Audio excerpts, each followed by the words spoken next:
And Warren Bailey will lead us off. He's your DH tonight.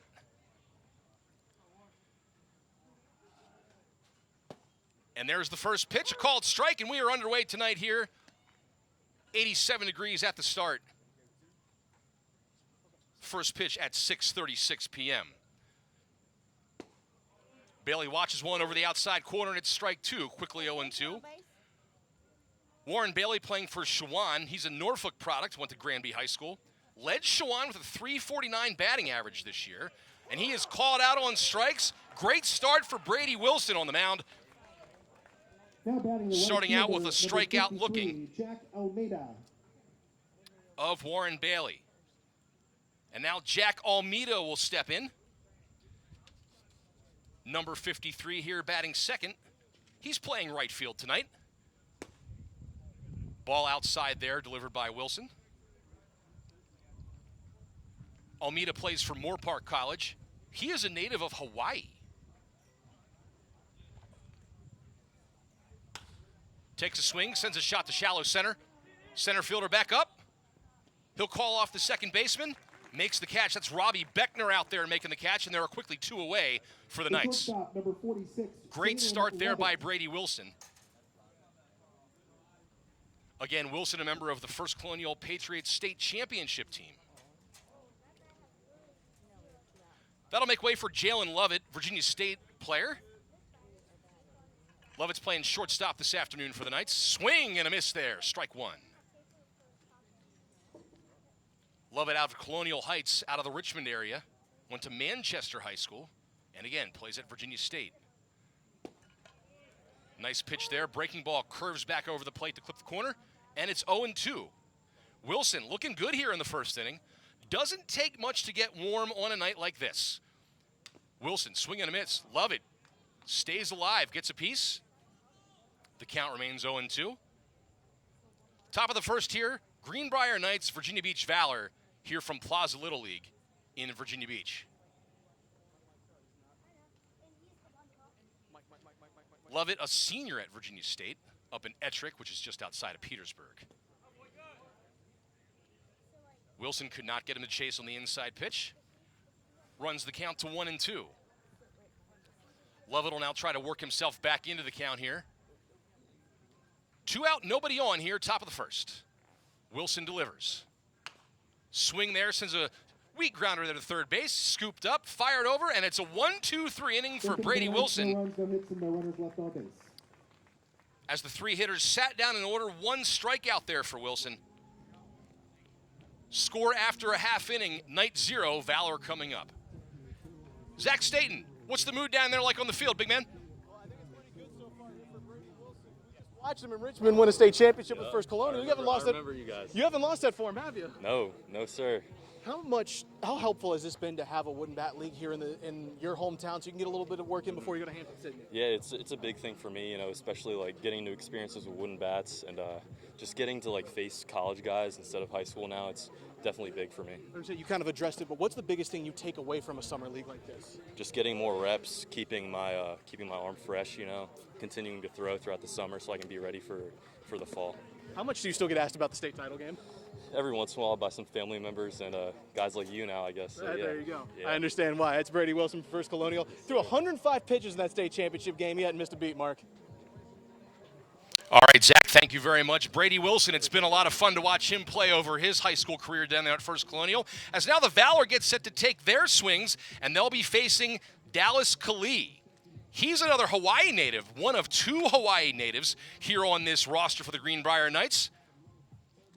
He goes to Central Baptist College and now look to put in some good innings here with the Knights in Chesapeake. And he will look to replicate Wilson's 1-2-3 inning from the top of the first.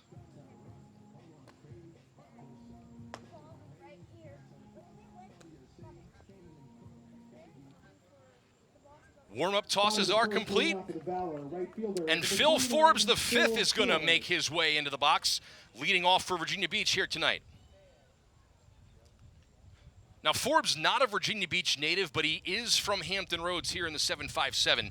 He's a Newport News native, Menchville graduate, and his grandfather is the legendary Menchville High School baseball coach, Phil Forbes III.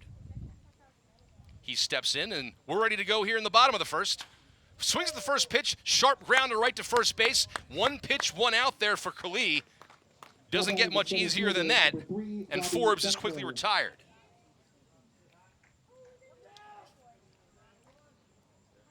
And now it's the center fielder, Robbie Beckner, taking his swings. He stands in after the one pitch at bat by Forbes. Beckner already with some action in the outfield on that fly out to center in the top of the first. Beckner also swings at the first pitch, sends that foul over the right field fence. Quickly 0-1. Beckner, an outfielder who plays at Roanoke College. He's from Camden County, North Carolina, just over the border, south of Virginia here. Swing and a miss. Nice deal there by Khalil. And it's 0-2. 3 pitches, 3 strikes so far for the hurler.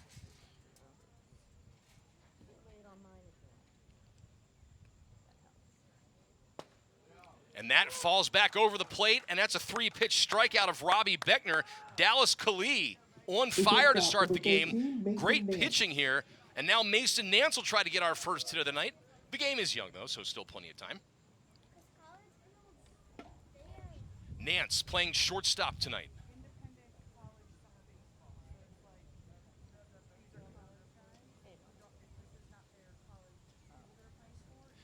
Nance, an infielder, attends North Carolina Wesleyan. He's a Bayside product. Batting here with 2 down in the bottom of the first. Will we have a pitcher's duel? Shaping up to look like that here early on as Khalil gets set to deliver. Up high and outside for ball 1. Nance had a pretty good season for North Carolina Wesleyan. If you remember, they played Christopher Newport in the Division III Super Regional. As the pitch swings, fouls it away. 1-1 count. He played in 47 games for North Carolina Wesleyan, started 45 of them. There was a 3-game stretch in late April where he was 8 for 14 at the plate. So he can get hot. As Khalil delivers the pitch. A little bit inside, brushing him back. 2-1 count. So this is the first time we've really seen a hitter work the count in their favor so far here in the first inning. Nance stands in. 2-1 pitch by Khalil. That'll catch the corner. Even up the count at 2-2. Again, Nance playing his high school baseball at Bayside near the Norfolk, Virginia Beach line. And here's Khalil's 2-2 pitch. Swing by Nance that's going to be popped up on the infield here. Second baseman under it. Makes the catch, and that retires the side. So another 1-2-3 inning. The teams trade 1-2-3 innings. Here, after 1 inning, it is a scoreless game. We'll be back. You're watching Tidewater Summer League Baseball right here on WGNT.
You're watching the Tidewater Wooden Bat League. Then make sure you get the reopen 2-shot. Then make sure you get the once the game starts, you get that action out there. Okay, sounds good. Okay, check 1, 2, 3. Check 1, 2, 3. Mike, check real. Just count to 5 real quick. 1, 2, 3, 4, 5. Awesome. Virginia.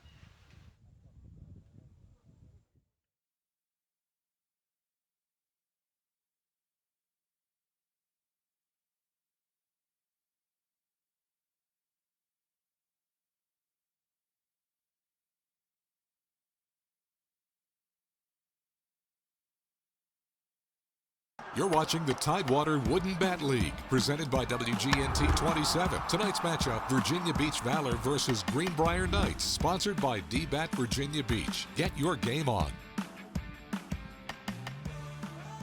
And thanks so much for staying with us here on WGNT as we bring you the Virginia Beach Valor and the Greenbrier Knights. Right now, Jordan Stewart is joining us. Jordan, thanks so much for being here. You are the Virginia Deputy Secretary of Veterans and Defense Affairs. What exactly does that mean? That means that I assist Governor Youngkin and Secretary Crenshaw in making sure Virginia is the best place for our military service members, veterans, and their families to call home. Well, and you've come to the right place because the military is so present here in our community. The Valor is a name to honor that community. What are your thoughts on being here tonight and just the job that Craig Colucci and his staff have done to reach out to veterans and their families? Sure. I'm so thankful for Craig Colucci, first of all. The partnership with him has been fantastic. What he's doing for the community is what we can only hope that every veteran does for the community in Virginia. It makes our job in the governor's office a lot easier to have someone in the community doing the work that we try to elevate. Your job, I would imagine, is one that always presents a new challenge, always presents, some things that you have to handle, especially when you're dealing with a percent of the population that is on the front lines and doing all kinds of things like that. And you spend a lot of your time here, I guess, too. Yes. What is it? What exactly is this? Has this area meant to Virginia in terms of just the military, the economy, everything? Well, military involvement is 40% of the economy here in Hampton Roads, so it means a lot. And it also means that we focus a lot of our efforts in Richmond on the Hampton Roads region every day. It's a lot of our workforce, a lot of our educators, a lot of our child care providers. Hampton Roads really sustains our economy in Virginia. Are you a baseball fan, Jordan? I am today. You are today? Okay, so you have a good reason to be out here. It's an exciting night, and it's obviously nice to be out here. Looks like we just got our first hit of the game there, so that's a plus. If you're a Knights fan, I guess. So it's definitely a fun night, but a hot night here in Virginia Beach. So you're based in Richmond, you said, correct? Yes. Okay, so how often are you able to get down here to Hampton Roads? As much as possible. Yeah. At least once or twice a week, probably. What are some things that people can do to help the military if they want to? I think remembering them first and foremost every day. If you're not in the community, you don't think about the community, so think about the people driving to and from Norfolk Naval Station every day. Those are your people dropping your kids off at daycare, taking their kids to elementary school, dropping their kids off at college. Just keep them at the forefront of your mind when you're going through everyday activities. Well, that's fantastic. Jordan, we appreciate what you do. Thanks so much for joining us. Thanks for making the trip to be here, and we appreciate you sitting down with us tonight. Well, thank you so much. That was Jordan Stewart. Jordan is the Virginia Deputy Secretary of Veterans and Defense Affairs, works a lot with Governor Youngkin and our military, and doing a great job, and we appreciate her stopping by.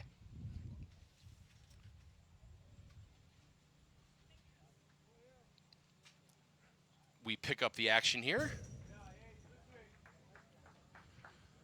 2 men on, 1 out.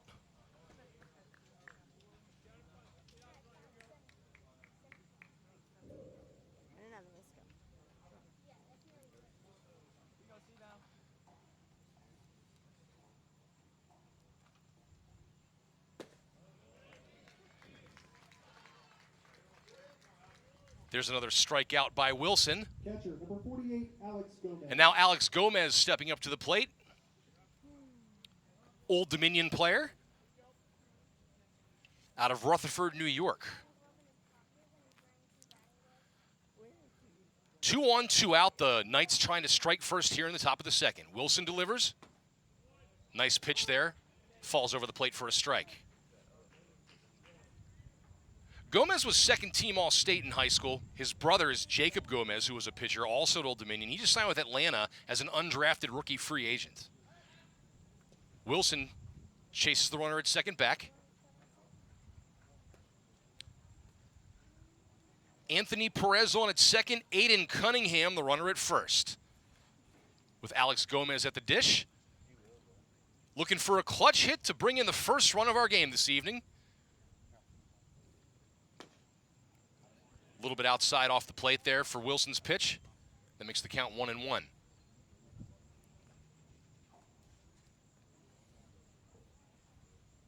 Great night for baseball here in the Resort City. Runners take their leads, not being held on. Swing, headed to third base, scooped up by the third baseman. He'll go the short way to second. And we will get our first run of the game here. Anthony Perez scurries home on the air. We have our first run there. The Knights take the 1-0 lead. Let's go, D-Witt. And now Dylan Whitmire steps in with a chance to do some more damage. Now batting number 51, Dylan. So there was one out there. The Valor went to second and tried to turn the double play. The ball was dropped at first base, so allowing a run to score. And now it's 1-0 in favor of the Knights. And Dylan Whitmire looking to do a little bit more damage here for the two-out rally. Takes the pitch a little bit low. That's ball one. Whitmire playing his college ball at UVA Wise. He's a Virginia Beach native. Playing for the Knights.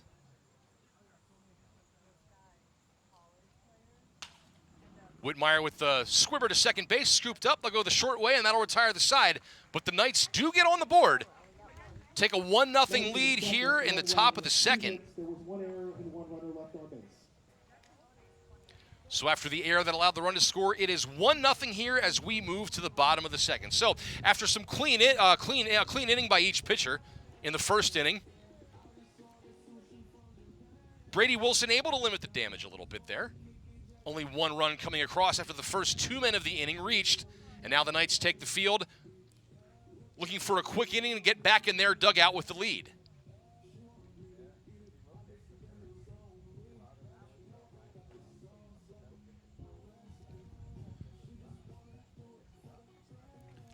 Dallas Kali with a pretty smooth first inning there. Set the tone there by that pitch to Phil Forbes, the one pitch, one out inning to begin the bottom of the first. And again, if you're just joining us, Kali, one of two Hawaiian natives on this Knights roster.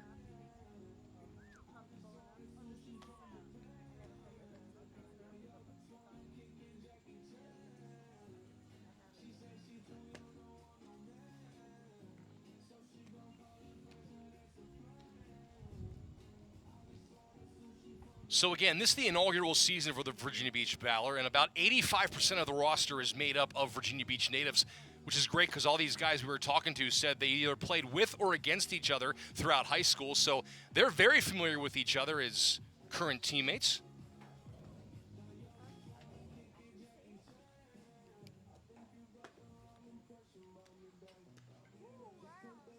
Bottom of the second, leading off for the Valor, first baseman, number 26, Gavin Whitehurst. And Gavin Whitehurst will be the first to stand in, trying to get something going for the Valor here.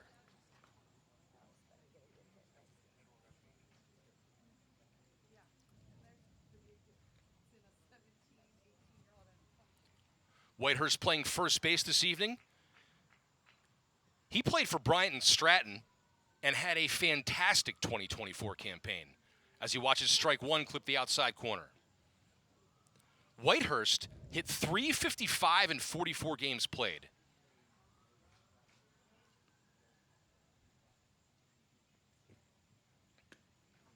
Evens up the count at one apiece. Hit 2 homers, drove in 34 runs, had 32 stolen bases on the season. But this might be the most impressive thing about Whitehurst here as he watches ball 2 go inside a little bit. 15 strikeouts, but 31 walks. It's not often anymore you see a player who plays in that many games and gets that many at-bats have more walks than strikeouts. So a pretty impressive eye here by Whitehurst as he swings and the count's even up at 2-2. Kali looking for the put-away. Has yet to allow a base runner here in the early going. Bottom of the second, 1-0 Greenbrier as the Valor bats here in their half of the second.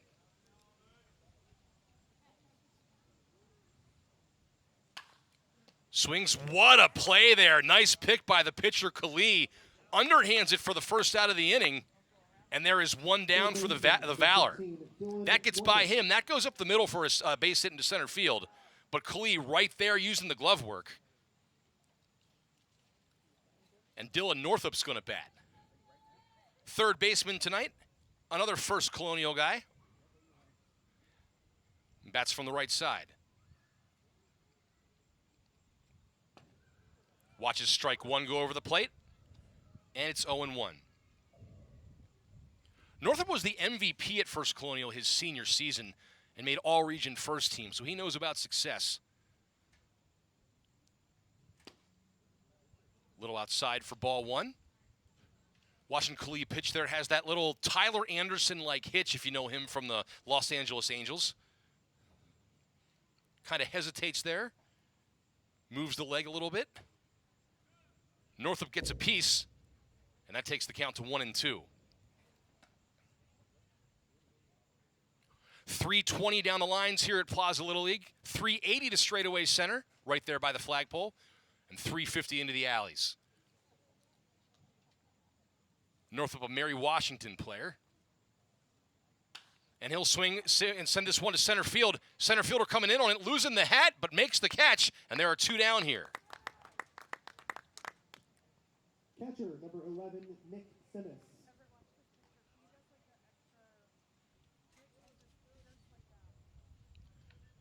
Now Nick Simmons will come to the plate, looking to start a two-out rally here. Simmons catching tonight. He plays at Elon as a Floyd Kellum grad. Saw the field in one game during his freshman season, so looking to get a few more at-bats up here in the Tidewater Summer League and go back pretty sharp. Good eye so far. They check down to first base, say he does go, so that evens up the count at 1-1. Two outs here, nobody on in the bottom of the second. Knights clinging to a 1-0 lead.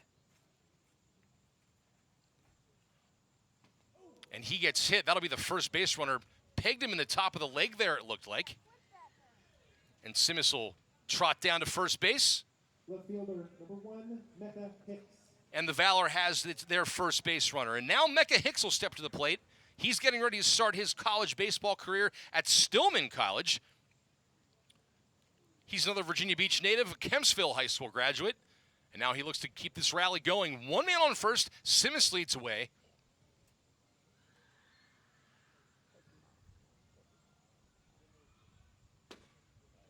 Swing and a miss.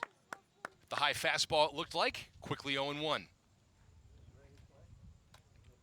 Hicks a utility player. He can play pretty much anywhere on the field. Playing left here this evening. Khalil looking to get out of his first jam of the evening. And little squibber there to third. Scooped up, fired to first, and that will retire the side. One base runner, but it does no damage. After 2 innings, Greenbrier leads Virginia Beach 1-0. And we have a promotion on the field down there, so we're going to see these a little bit tonight here. The Valor and the Tidewater Summer League looking to make this a fun experience for the whole family. So let's go down there and see what we got going. Looks like some dizzy bat down there.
All right, so fun for the whole family there. We're going to see some more of those contests, everything going on here throughout the evening.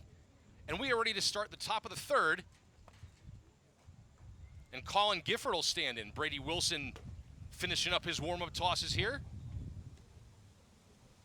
Wilson got into a little bit of a jam in the top of the second, was able to escape giving up just one run on the throwing error as the Valor were attempting to turn the double play. And now Colin Gifford will stand in. Sophomore from Virginia Wesleyan plays his college ball right down the street. He's from up the road in Mechanicsville in the Richmond area.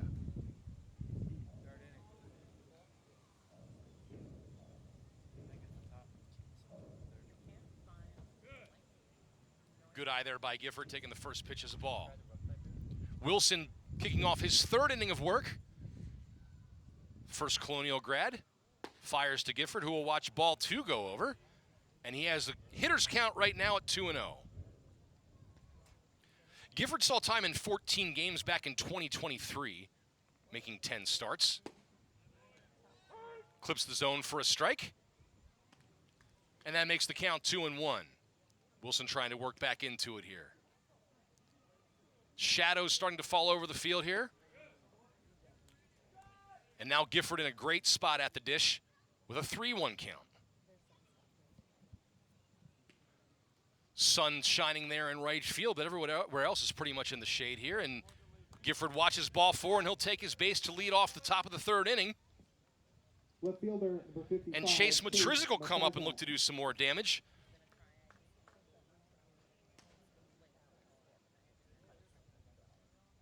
So runner on first, nobody out here as Matrizik stands in. He's a Stafford native up there a little bit north of Fredericksburg. Watches ball 1 go by as Wilson trying to find his control, regain that, and find the strike zone a little bit. Matrizik playing his college ball at the apprentice school. He's a freshman.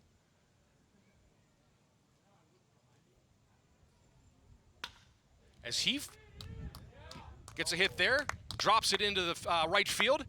Nice heads-up play there by the right fielder to try to get the out at second base, but they're going to be 2 on and nobody out as Matrizik drops a bloop into right field. And now that'll turn the lineup over, and Warren Bailey will come up to the plate. Bailey striking out, looking his first time up. And you know, Brady Wilson hoping for a little bit of a similar result here.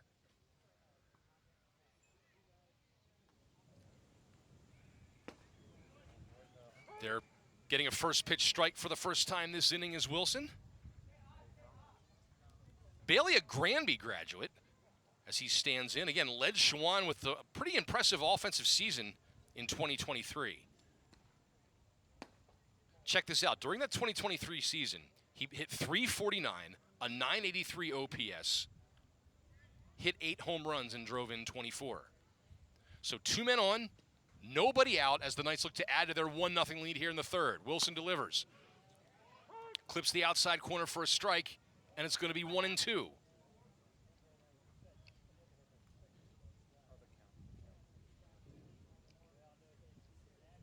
Runners get their leads, not being held on at first.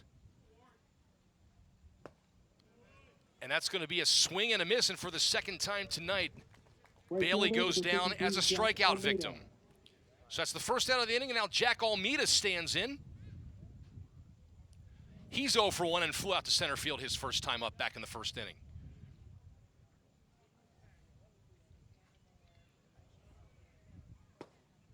Watches strike 1 go over. Again, Almeida, the other of 2 Hawaiian natives on this team.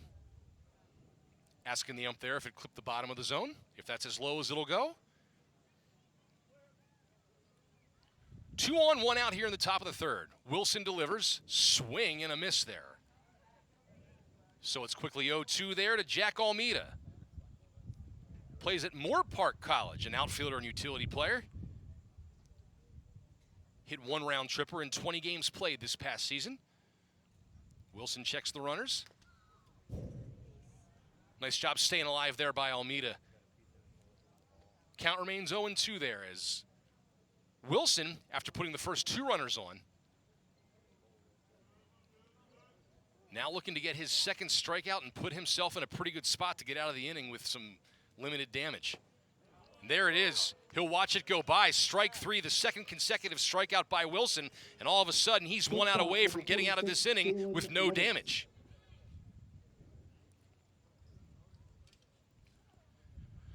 Of course, standing in his way is Jalen Lovett. Grounded out to third his first time up, and Lovett trying to provide that 2-out spark for the Knights.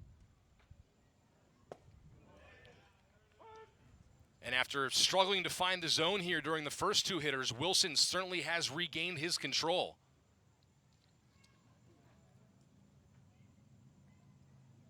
Lovett is an infielder at Virginia State, swings and fouls it away.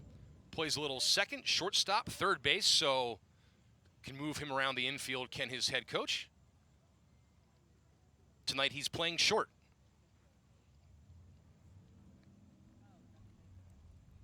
Runners at first and second, an 0-2 count. Clips the inside corner, and that retires the side. So after putting the first 2 runners on base, Brady Wilson responds with 3 consecutive strikeouts, gets out of the inning with no runs, and the score remains 1-0 here in the middle of the third. Let's go down to our Zach Staten down on the field. Zach? Mark Davis, this is the general manager of the Valor, Pat Stafford. We were talking a little bit off camera, but the name Valor is so important to this community. What brought that on for you guys? Yeah, so when Craig and I started this, we were kind of thinking of a name, what kind of represents Virginia Beach. And a lot of your college summer league teams throughout the country, the city that they're in, their name kind of like stands for something for the area that they're with. And we were thinking, okay, Craig's background with retiring from the military, I never served, but my dad spent 30 years in the military as well, in the Army, so we have that connection as well.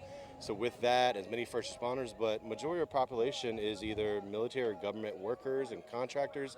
So really that's what kind of represents this city as much. So we kind of like said, that's perfect. Let's go ahead and go with this and see where it runs. It's very rare you get to be the part of the first of something. So what's it been like to be a part of an inaugural season? It's fun. There's a lot of ups and downs, and there's a lot of stuff with your first learning year. But our goal is to bring something fun to the city of Virginia Beach. There's a million things to do around here as it is, but there's nothing like college summer baseball. Guys coming out and having a good time and getting after it and being competitive. College season is a little bit more serious, so it gives them a chance to put some wood bats in their hands and to just have some fun playing baseball. Boys of summer. Pat, thank you so much. Mark, back to you. All right, Zach, thank you very much. Pat Stafford doing a lot there at D-Bat and getting a lot done up there. And now we regain with the bottom of the third here, and Sam Colsano is going to stand in.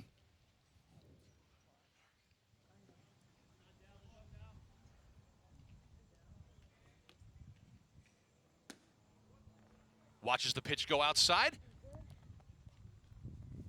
And it's 1-0. Dallas Khalil beginning his third inning of work here after 2 scoreless frames so far. Colsano with the rip right to the shortstop. Lovett. He hits his knees, makes the catch, and that is out number 1. Visiting hitter number 9, Sam Howard. Great work there by Lovett in the infield. And now Sam Howard will try to have some better luck. Howard, a Marymount player from Greenwich, New York. Stepping in from the left side of the plate, facing the righty Khalil. He'll watch that bounce in for ball 1. Howard's at Marymount now, but before he played on Southern New Hampshire's teams and made back-to-back D2 College World Series appearances. So this guy knows how to win. He's been around a winning culture. Swings and foul tips it, and that evens up the count at 1-1. An outfielder and a right-handed pitcher up there at Marymount. Today he is your designated hitter.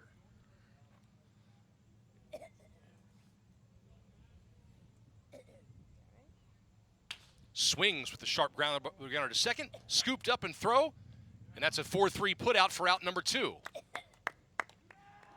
Now batting number 27. Quick 2 down for Virginia Beach, and now Joseph Karpovich will stand in and try to extend the inning a little bit and turn the order over. Karpovich, another First Colonial grad, hailing here from Virginia Beach. He was part of that state championship team a couple months ago for the Patriots. First baseman, the extra hitter tonight as Khalil delivers. just inside there. That was a pretty impressive breaking ball. Started coming right at Karpovich and then curved over the corner of the plate. Or missed the corner of the plate, rather. Excuse me. Right now, Karpovich playing his college ball at Richard Bland outside of Petersburg.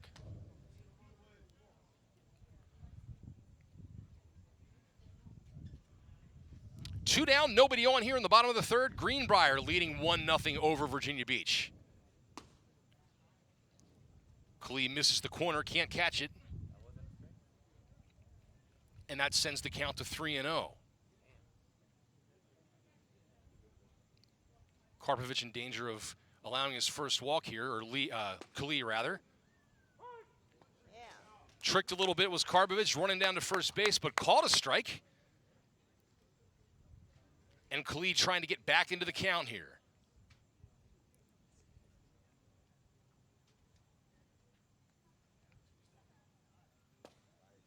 Another impressive pitch there that curved back over and caught the zone. And now the count is full, so the count's filled up. Klee looking to get out of it. Karpovich, meanwhile, trying to get on after working the count 3-0 to start his at-bat.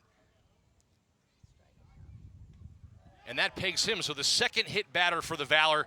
Karpovich makes his way down to first, and that's going to turn the order over to Phil Forbes, the fifth. Well, he wanted to walk. Forbes popped out to first base his last time out. Or ground out, excuse me.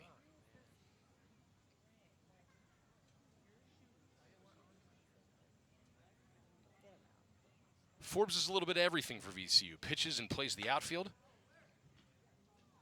A Rams team that won the Atlantic 10 and went to the NCAA tournament this past season. We asked him about that a little bit during our time with him a couple weeks back, and he was very excited about that. A lot of excitement there around the Rams. As he stands in, backs up for a ball. Forbes did some damage at Menchville. He was All-State in 2019. And now awaits the 2-0 pitch. Karpovich leads off first. Klee's delivery. A little bit upstairs, and for the second consecutive batter, Klee finds himself in a 3-0 count.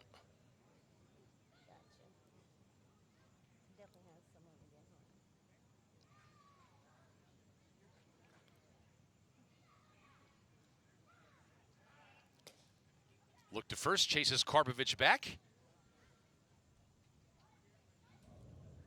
As Forbes stands in for his second at-bat of the evening here in the bottom of the third.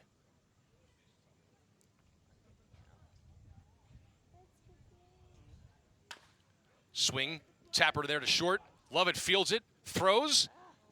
Forbes is going to beat it out, though, and now runners at first and second with 2 outs here, so a 2-out rally by the Valor.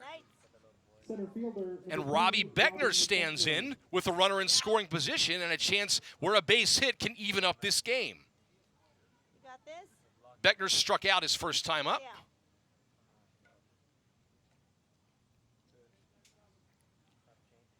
Plays his college ball at Roanoke College. Karpovich at second, Forbes leading off first, and Beckner at the dish. Right on right matchup.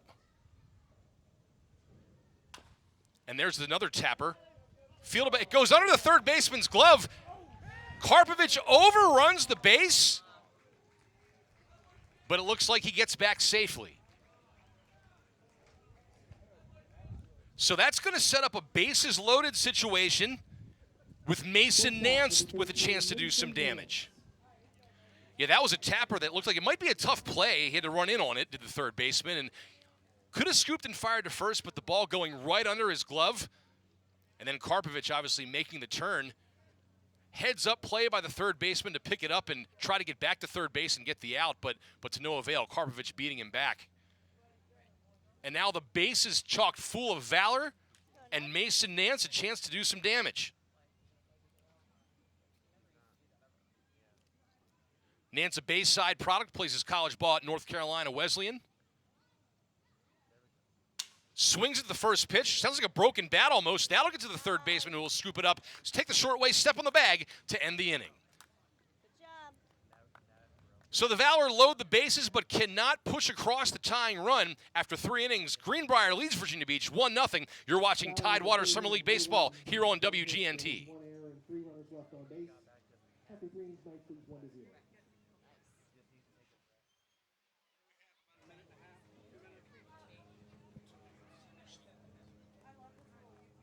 Oh yeah, the leg. Yeah. He's done that for so long. I don't even know when he started that, but like when he started pitching, it kind of happened naturally for him. Like, okay, whatever works.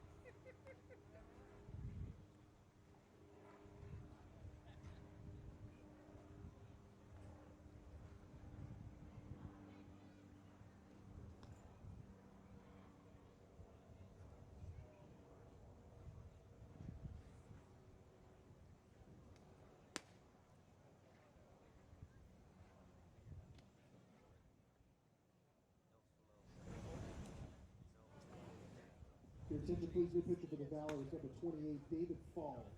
Fall now pitching for the Valor.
Back here live now at Plaza Little League in Virginia Beach. You are watching Tidewater Summer League Baseball, Virginia Beach Valor and Greenbrier Knights. 1-0 Knights here in the top of the 4th inning getting set to go. We are pleased to be joined now by Catherine Shear, the Director of Activities at Jones and Kabakoy Veterans Care Center. Catherine, thanks so much for being with us. Tell me what you guys do. We are essentially a nursing home for Virginia's veterans. We offer skilled nursing, so short-term rehab. We offer memory care and long-term care for the veterans that are going to be with us for the long haul. Well, and you know, you're in the right place because there are just so many military members here that do so much. What's it like doing what you do here in a community such as this one? It actually makes my job a little easier. It's a lot easier to make community partnerships with the veteran community here because it's so densely populated with military, and that makes my veterans in my care center feel more like they're part of the community. What can you say about Craig and all he's done for veterans? I mean, my goodness, we've definitely done quite a bit, and it's been fun to see. Yeah, I can't even thank Craig enough for his support. Just the support of our center and the desire to be a part of it is special to me. Well, and speaking of which, we're going to ask Craig to come in here real quick. Craig, I'm going to give you this mic, and you can do what you do, man. Yeah. Well, we have a commitment to the Veterans Care Center. We're going to do a hit-a-thon to raise $45,000. That's our goal. So far, we have $10,000 committed from Freedom Wealth Management, but this is a check from DBAT for $5,000 for the Veterans Care Center. So we're at 15 of 45, and so we're going to do it on November 9th. We're going to hit $45,000 for the Veterans Care Center. We appreciate you so much. Yep. Well, thank you.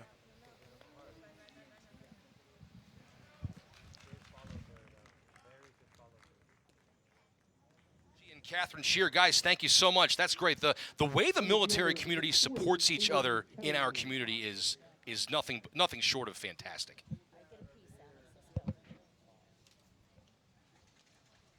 As we pick things up here in the top of the 4th.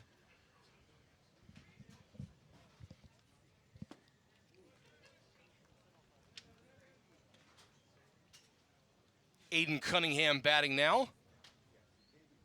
As we're taking a look at the nice, nifty play there by the second baseman. Tell you what, you can tell these guys know what they're doing here. There's a replay of the bases loaded situation from that ended the last inning. As we are in the top of the 4th now. Aiden Cunningham batting. Aiden reached base, I believe. Singled last time up. Aiden playing his baseball at Maryland Eastern Shore. Swinging now, it's going to go right over the shortstop glove into left field. Solid base hit there for Aiden Cunningham. First baseman, number 70, Alex Chalfant. Come on now. And now Chalfant will bat.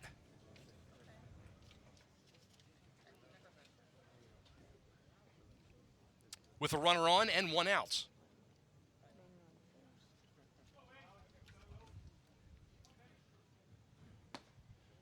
First pitch to Chalfant, catches the corner. That's going to be strike one.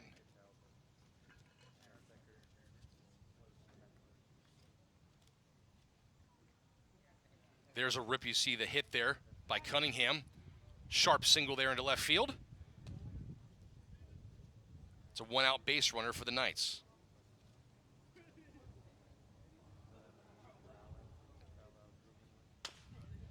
Chop foul there.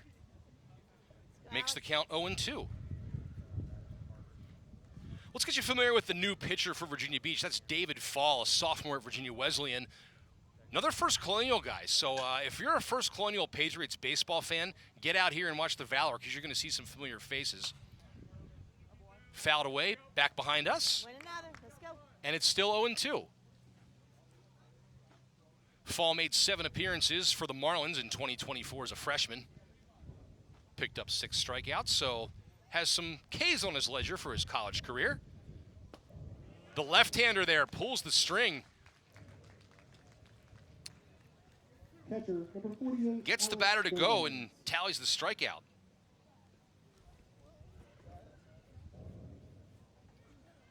And that'll make way for Alex Gomez here.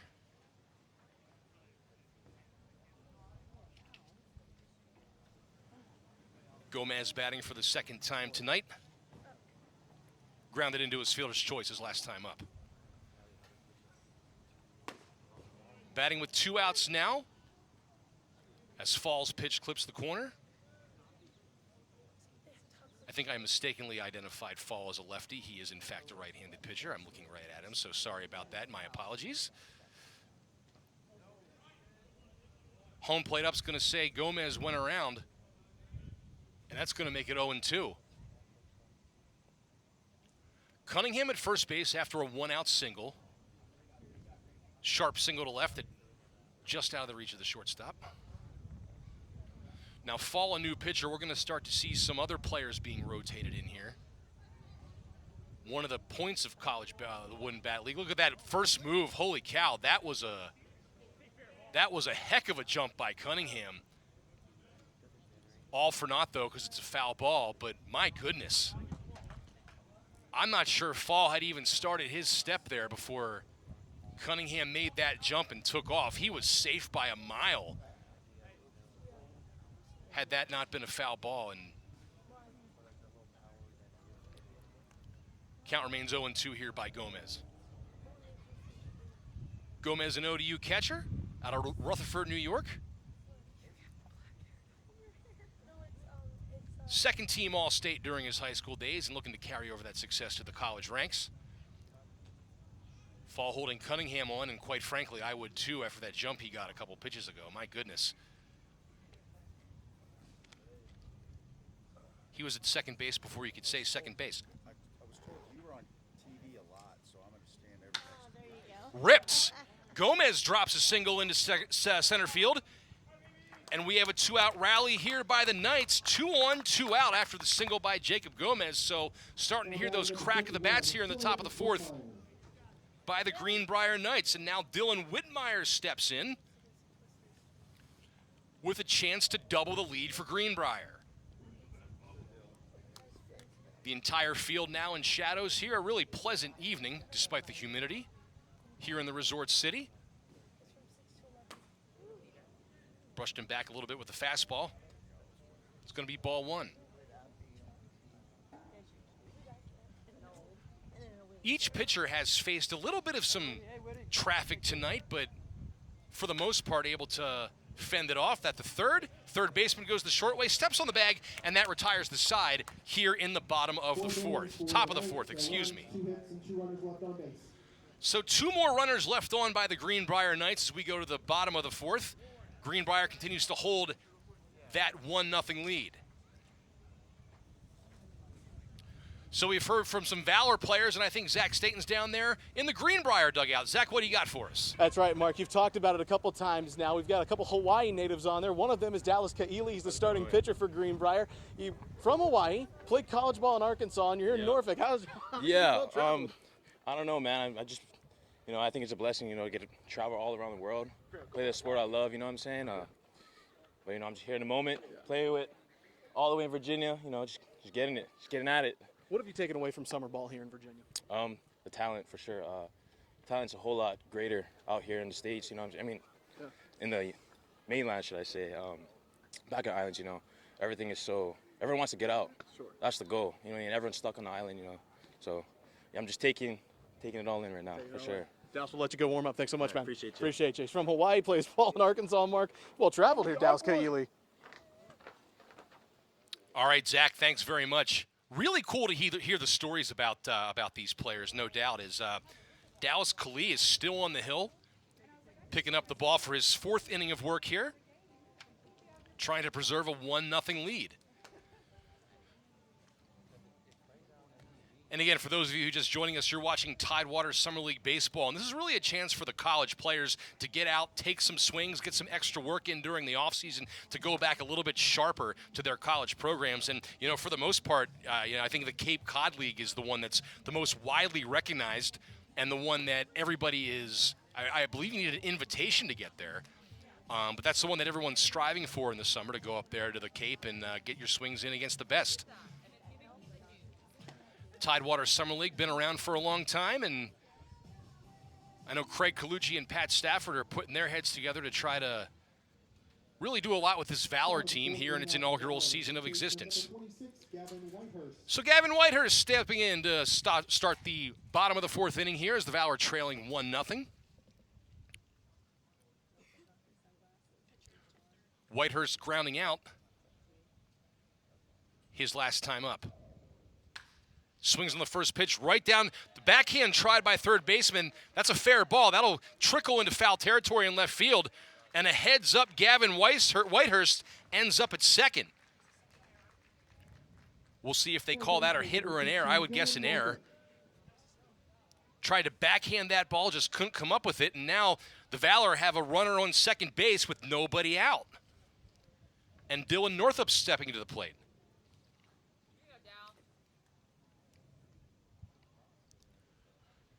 Northup popped out to center his last time up.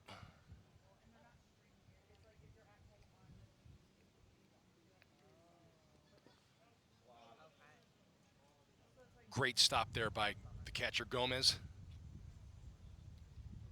Kept Whitehurst from advancing.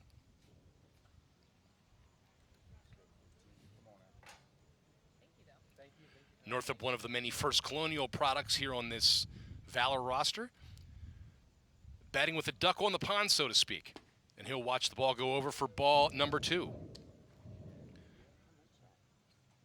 2-0 here to the Mary Washington Jr. with a runner on second base. Big hole on the right side of the infield.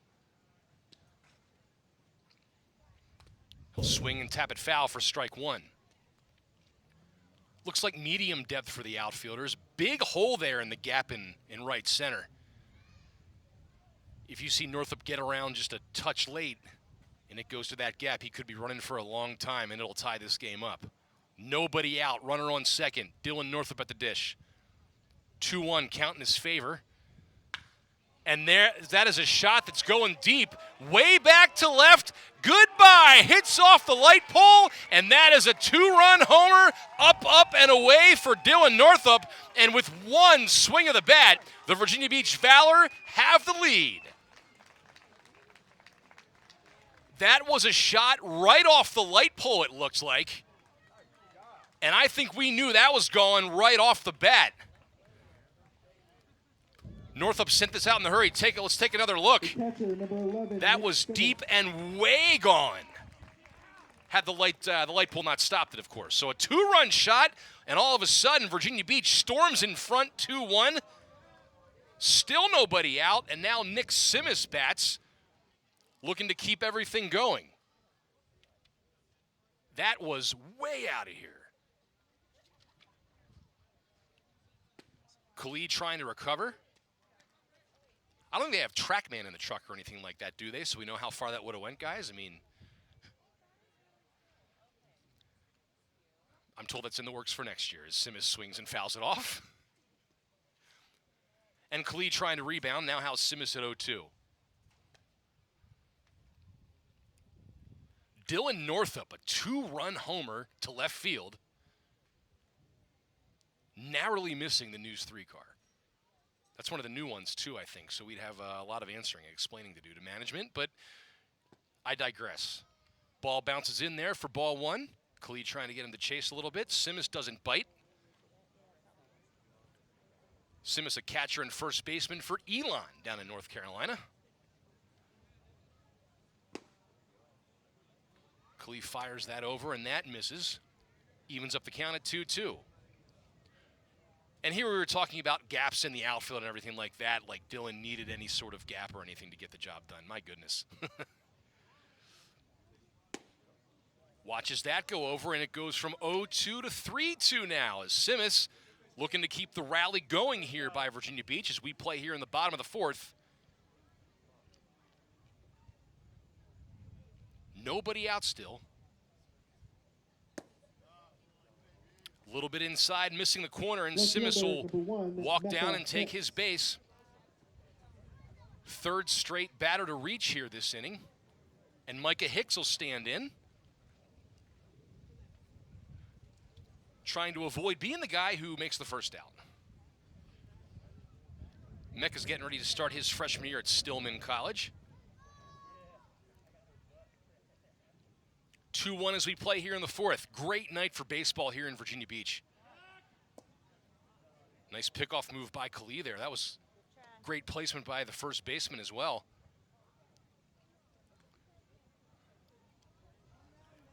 Great crowd turnout here as well, I think, all things considered. Monday night here in Virginia Beach. Hicks takes a ball. So Nick Simmons works a walk. He's at first base. He was down 0-2 in the count and worked it all the way back to take his free bag.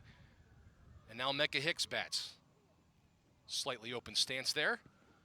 Bounces another one in. Simmons is taken off for second. He'll get down with the head first slide, make it in ahead of the throw. And once again, Virginia Beach has a runner in scoring position. Not only that, the count will be in Hicks's favor here at 2 balls and no strikes.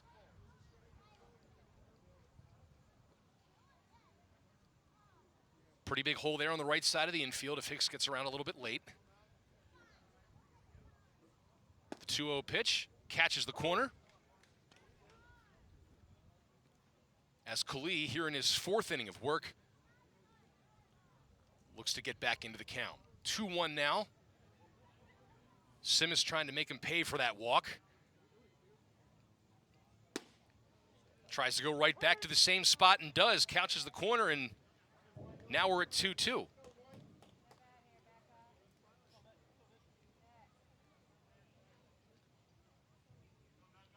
Got a chance to talk to Mecca Hicks a couple weeks ago. Really nice young man. That goes inside, narrowly missing Hicks, and now the count is full.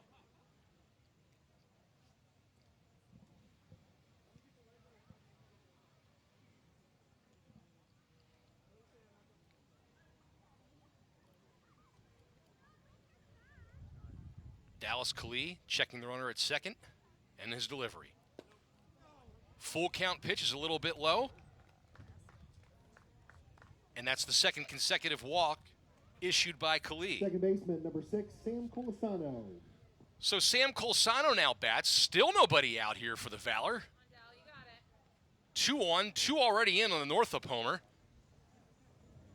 That probably still wouldn't have landed yet had it not been for that light pole.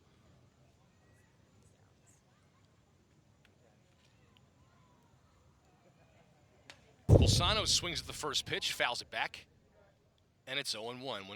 When you're struggling as a pitcher, getting ahead in the count is definitely key. And he's doing that here. So 0-1 count to Colsano, a North Carolina Wesleyan infielder.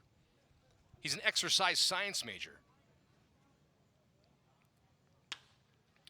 Ground ball there to short. Taylor made, but can't be handled there by the shortstop.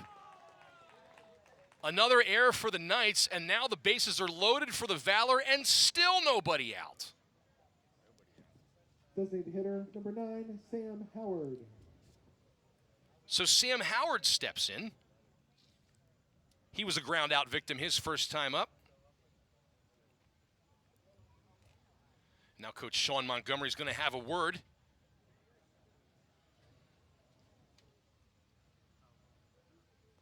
With his designated hitter. Now, I'm a Seattle Mariners fan, right? So when the base is loaded and nobody's out, I just plan that my team's not going to score because they never do. However, I like the chances for the Valor here.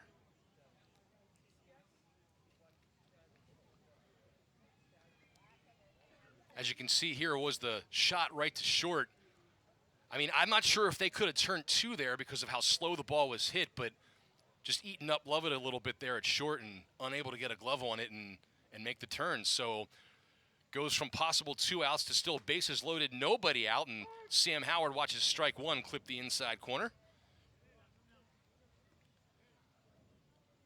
Howard, a native of Greenwich, New York, down here in the Tidewater area to play some Summer League baseball. Swing and a miss there. Nice pitch by Kali. And it's 0-2.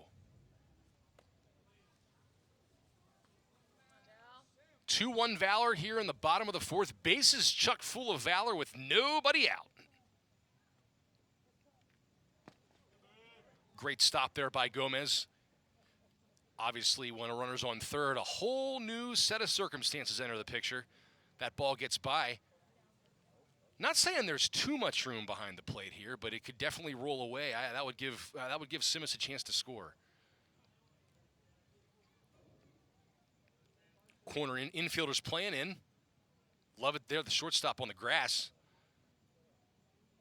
And that'll brush him back and even up the count at 2 apiece. 2 balls, 2 strikes. Nobody out, bases loaded. And the danger when you play the infield in, obviously, is that any sharp hit ball that's not right to a guy could mean 2 additional runs are going to score. Howard, the lefty, waving that bat over his shoulder, and the pitch. Gets a piece of it off the end of the bat. Count remains 2-2. In talking to the Valor a couple weeks ago, they were saying how it's so key what the wood bat does. They're so used to hitting with metal, obviously, if you know college baseball. They play with aluminum, and when you hit with the wood, you have to hit it just right to make it do what you want to do. And there's a swing, shot, line drive into center field. Here, Simmons scores. Here comes a second runner. Hicks is going to try to avoid the catcher. He gets down, the throw's offline, and 2 more runs score thanks to a line drive single to center by Sam Howard. The Valor keep pouring it on, and now it's 4-1.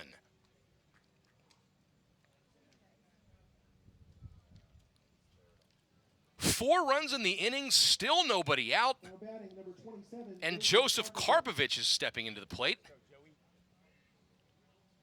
Trying to keep things going. It's like they have a bet, don't make the first out or else.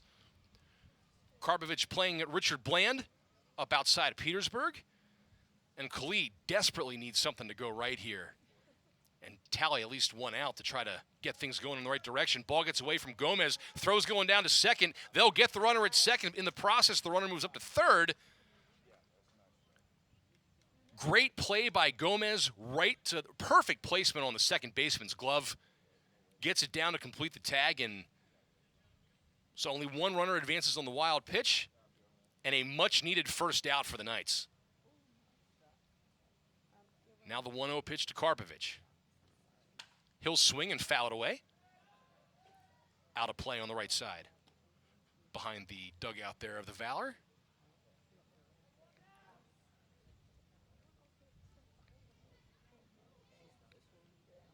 And now he'll await. Watches that pitch drift outside, and it's 2-1.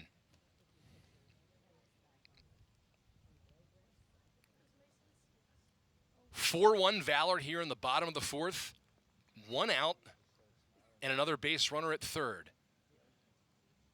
Dallas Klee in his third inning of work. It's the fourth inning of work, excuse me. Gets the swing and the miss there.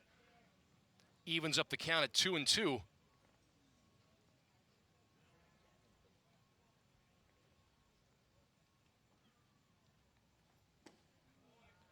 Another one drifts outside, and it's another full count.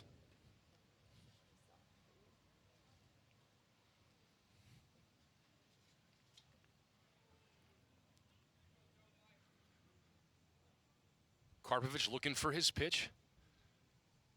And Klee gets another ground ball, another chance for Lovett. Stays with it, keeps control, gets the out at first. It pushes another one across, but great concentration there by Lovett at shortstop. Sticking with the ball after it bounced up on him and getting the out at first. But in the process, Virginia Beach makes it 5-1, and Phil Forbes steps in looking for his second hit of the evening. Great job there by Lovett keeping his concentration. Here's Forbes. Forbes singled his last time up. Takes the strike. The Menschville product coming across the water to play here in Virginia Beach during the summer. Klee brushes him back a little bit. Good job standing in there by Forbes. That'll be ball 1. So now the bases are empty, something we haven't been able to say very often this inning. And Klee 1 out away from being able to head back to the dugout. Forbes swings. Great shot to first base there. First baseman can't find it. Forbes is going to beat that out. That was hit sharply. Right to the first baseman. Hopefully he's okay, and Forbes is on for the second time tonight.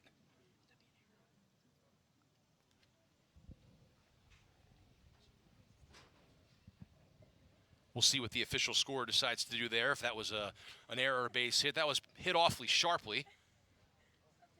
And Robbie Beckner up for the third time tonight. Beckner reached on an error last time up, and this is the inning that won't end for Greenbrier. Forbes fakes, but sharp single there into left there by Beckner. Forbes is going to try to get to third. Heads up play there.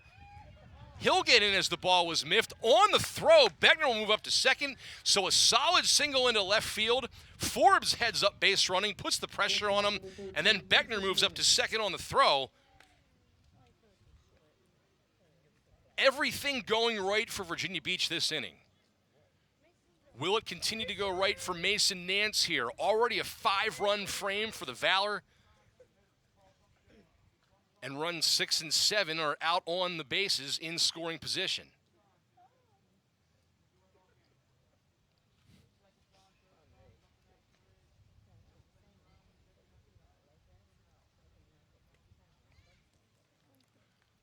As Nance stands in.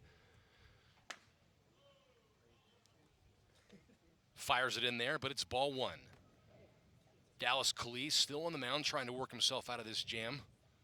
The Valor, meanwhile, trying to pour it on even more. He'll swing and foul that one out of play right behind us here. And that'll even up the count at 1-1. Great fans in attendance. Always nice to see people come out and enjoy a summer night at the ball field. Fans of all ages, it looks like, so that's always a good sign. Nance swings, sends to third base, scooped up, fired across the diamond, and that will retire the side and get Dallas Klee out of the inning. But 5 runs come across for Virginia Beach. All of a sudden, they have taken the 5-1 lead after the avalanche of offense. And the Knights will bat trailing for the first time tonight as we transition to the 5th inning. 2 runners left on base. After 4 innings, Valor leads 5-1. As dusk gets start to set here, and I believe we have another on-field promotion. Let's send it down to the field.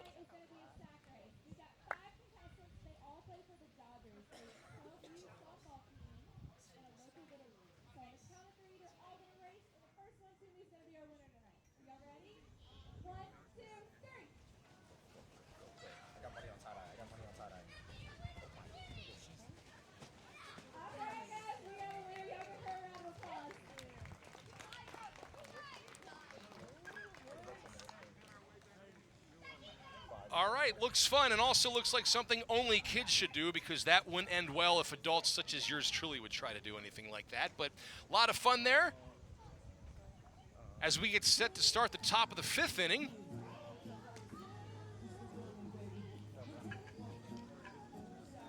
Quite the offensive explosion there by the Valor in the bottom of the 4th.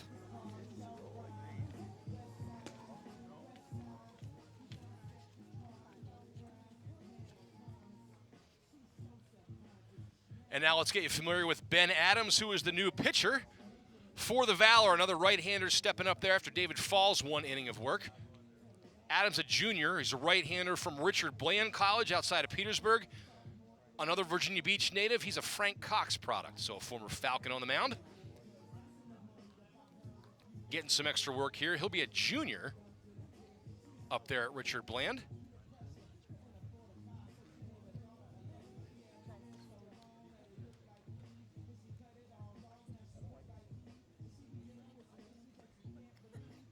So all of a sudden, Adams comes in. Fall would be your pitcher of record and get the victory if this score holds. As we get set to start the top of the 5th inning, Ben Adams, your new pitcher again, a Frank Cox product. Right-hander getting his warm-up tosses in. Gifford, Matrizik, Bailey, the 3 due up for Chesapeake here. I'm sorry, Greenbrier.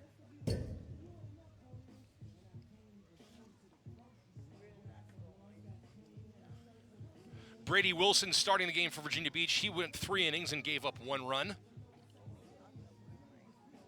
David Fall pitching the 4th, and now moved on to Ben Adams.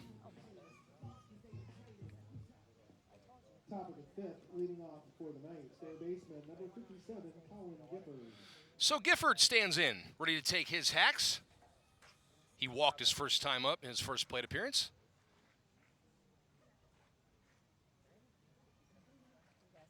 Sophomore for Virginia Wesleyan. As Adams delivers his first pitch of the inning, and that'll be a little bit low for ball 1. Gifford plays third base and the middle infield positions for the Marlins. Hanover High School grad up in Mechanicsville outside of Richmond.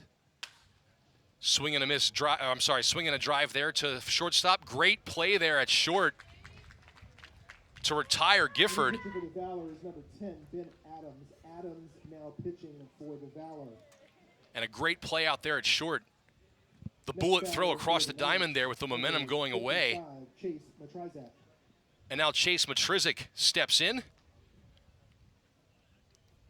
The apprentice school outfielder and pitcher.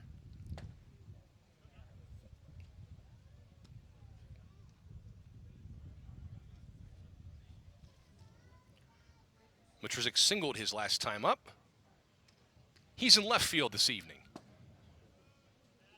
Watches another ball go by, trying to work the count in his favor. Obviously, when you're down 5-1 in the 5th inning, still plenty of time to make a move here. So Greenbrier right now just needs base runners as the lights start to take effect here over the field at Plaza Little League.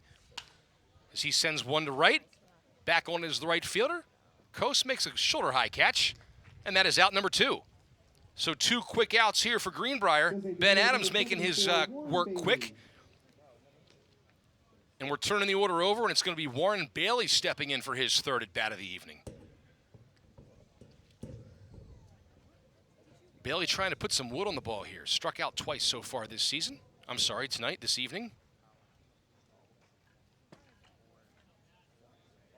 little bit off the mark there. Ball 1 to Warren Bailey, a junior at Shawan. Not far away from here, just south of the border in North Carolina. That one catches the corner, evens up the count. Looks like Bailey disagreed with the call a little bit. And it looks like the Valor are going to go right back there. Adams again, and that one laced in a great catch out there. Reaches down to get the ball, and that will retire the side. A 1-2-3 inning for Ben Adams, and that retires the side here in the top of the 5th inning. So quick work by another pitcher. Things are looking good. Speaking of looking good, Zach Staten down there on the field. You have another guest for us, don't you, Zach? That's right, Mark. Virginia Beach Sheriff Rocky Holcomb here with us. Rocky, a team with the name Valor. You've been in service to this community for so long. What's that mean to you? It's awesome. I've been in uniform since I was an 18-year-old boy in the Marine Corps and at the Sheriff's Office. And to have a team like Valor here in Virginia Beach is just awesome. You and I were talking about this too off camera, but the amount of people that are here already. We got players from players on the team that are from Hawaii, from Virginia Beach. Yeah. It brings a heck of a lot of people. It does. I was looking at the lineup, and it is a lot of folks coming to Virginia Beach, and I want to thank the folks at DBAT for putting this team together. This is awesome to have this hometown team out here playing ball. This is the first season of this too, so I assume you're just excited as a representative of the community that this will continue to go on for a lot of summers to come. I think so. I think it's going to be awesome. And another thing I like about it is the wooden bat. The sound of the wooden bat is so much better than the aluminum. It's just the old school kind of guy. That's right. That's right. So my son grew up playing baseball, and I've been a part of being at the baseball field my whole life. So it's awesome. I think it's an opinion shared by many, Mark, at Sheriff Holcomb. All right, Zach, thank you very much. Getting our full share of guests tonight. It's always good to hear from members of the community that are making a difference and are helping these things happen and make these things possible. And enjoying a Monday night here at the ball field. And Gavin Whitehurst steps up. 10 men to the plate in the fourth inning. Whitehurst scored the first run of the game for the Valor on that Northup homer, and here he is again. Swing and a miss there.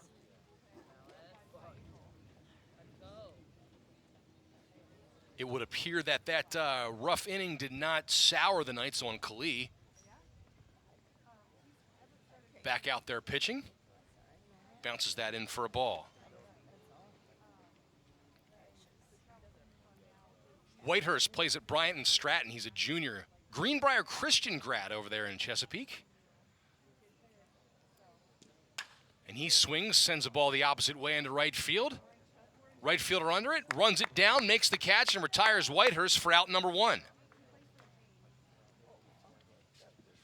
The third baseman, number 7, Alec Aguilar. And we are going to have a pinch hitter for Dylan Northup. It's going to be Alec Aguilar. Tell you all about him here. Northup hit that homer. We were ahead, I guess. No, I'm just kidding. It's one of those things here. Aguilar is an infielder for King University. Watches ball one. He's out of Kansas City, Kansas, but did graduate from First Colonial. He's a business major there at King. And part of these wooden bat leagues is to get guys reps and get guys in there and rotate guys in for development.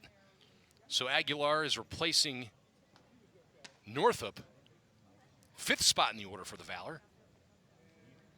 Meanwhile, Dallas Kali continues to work. Much smoother start to the 5th inning than it was the 4th. That pitch finds the strike zone. Makes it 2-1.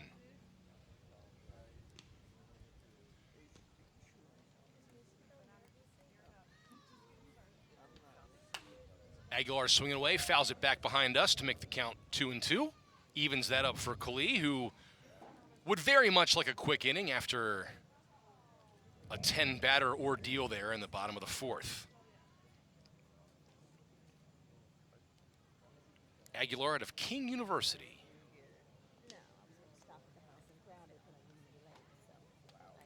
And that's the 3rd hit batter by Kali. Aguilar with a rude welcoming to tonight's contest. Gets plunked there on the shoulder or the back. Makes his way down to first base.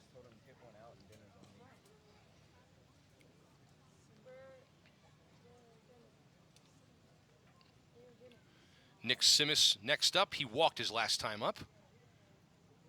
If I'm remembering correctly, it was on a full count. He was 0-2, then worked it back 3-2. He scored a run.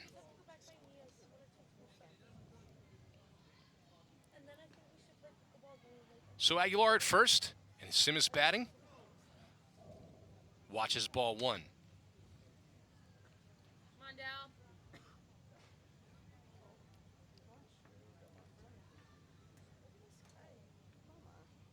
So Kali working from the stretch once again.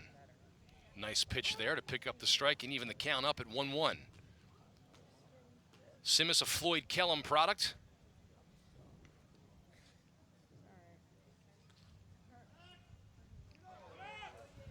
Ball gets away there on the pickoff attempt, and Aguilar is going to make his way down to second. Is he going to try for third? He's going to make the turn, but he'll put on the brakes there and stop at second. And now Simis batting with a runner in scoring position. 1 out here in the bottom of the 5th. Simis has not registered an at-bat tonight. Was hit his first plate appearance and walked in the second, so he's 0 for 0 on the night with a run scored. Now a chance, though, to pick up an RBI and extend this Valor lead.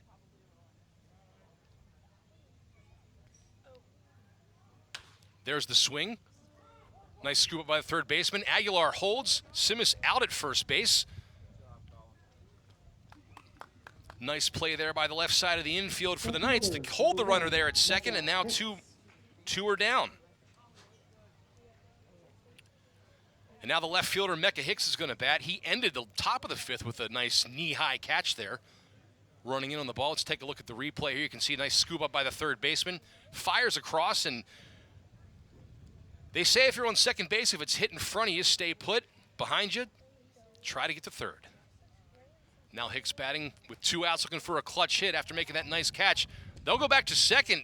He's just back safely there. No slide by Aguilar.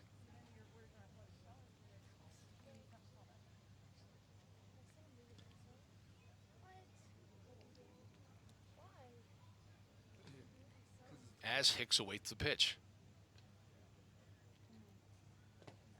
Watches the ball bounce in.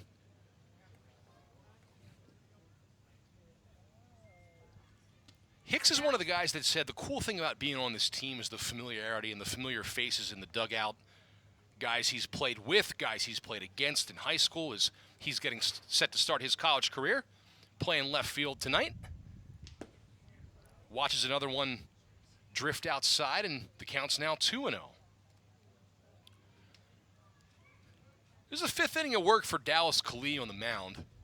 Really, I mean, he was pitching great through 3, and then all of a sudden in the 4th there, the Valor catching fire, and Hicks swings and misses there as Khalil tries to get back in the count. Now it's 2-1.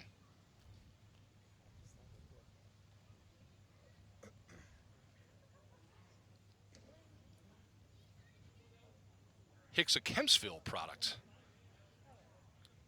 but pretty close to here at Plaza Little League. Another pitch catching the inside corner, and that evens the count up at 2-2. So 1 on, 2 outs, a 2-2 count. Khalil trying to get back in the dugout. Hicks looking to add to the Valor lead. Swings a sky-high fly on the infield. First baseman calls everybody off, and that'll retire the side. So a great bounce back there by Dallas Khalil. After a rough 4th inning, a scoreless 5th, and you are watching Tidewater Summer League Baseball right here on WGNT.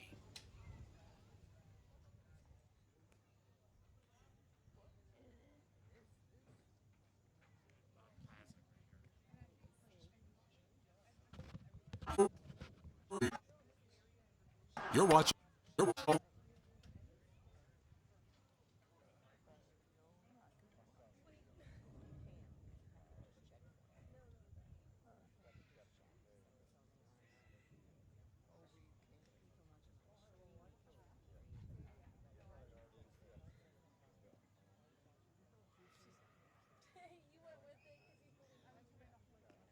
Your attention, please. New pitcher for the Valor is number 12, Danny Padilla. Padilla now pitching for the Valor.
You're watching the Tidewater Wooden Bat League, presented by WGNT 27. Tonight's matchup, Virginia Beach Valor versus Greenbrier Knights, sponsored by D-Bat Virginia Beach. Get your game on. Back here now live at Plaza Little League, getting start to set the top of the 6th inning. Virginia Beach leads Greenbrier 5-1. Another guest here in our booth, Chris Atkinson, the president of Plaza Little League. Chris, thanks a lot for being with us. Hey, man, great facility, lots of fun. Great night for baseball. I mean, you guys couldn't ask for anything better, I guess. Oh, it's great out here, especially these summer nights when our season is over for the spring, and then going into the summer, it's still being active out here is awesome. The Valor uses your field as their home field. What's it like to have some of the guys who are up-and-coming stars, maybe guys that have even come through here as little leaguers, now be here playing college wooden bat baseball on your fields? Oh, so it is awesome. It's great seeing these older boys coming out and playing at a higher level. Little League ages out at 16. So we don't see much of them anymore after high school and stuff like that. So them coming back out here on a Little League, kind of where maybe some of them started, is really cool to see. Little League baseball is one of those things where it's so much bigger than the game itself because, what percentage of Little Leaguers go on to play big-time baseball? It's probably pretty small. What are a couple things that you guys try to hammer home to the kids, on and off the field when they're playing for you guys at Plaza Little League? Yeah, so Plaza Little League and Little League as a whole is really all about community and just teaching the kids from a young age going up to be kind of humble about the sport and make friendships last a lifetime, get some good training out of it. The coaches and stuff, big mentors for everybody. Well, Chris, we appreciate what you're doing. We appreciate you inviting us out tonight. Yeah, it's no great problem. to be here. Great facility. Thanks very much. Best of luck the rest of the way here with Plaza Little League. Yeah, thank you so much. Chris Atkinson, the president of Plaza Little League, joining us here, and we're going to get back to the action here now as Greenbrier bats in the top of the 6th inning, trying to chip away at this deficit, this 5-1 deficit. It's Jack Almeida at the plate. Shortstop, number 46, Jalen Lovett. So he's just struck out, and now Jalen Lovett will bat. Big thanks to all of our guests for joining us here this evening.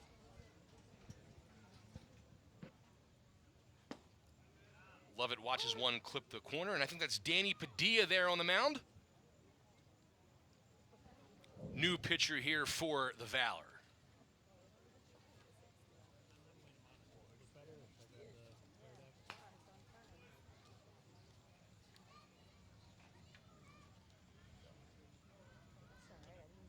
Padilla, another Virginia Beach native, a Kempsville product, plays his college baseball at Belmont Abbey. The 4th pitcher of the evening for the Valor. All of them have been right-handers.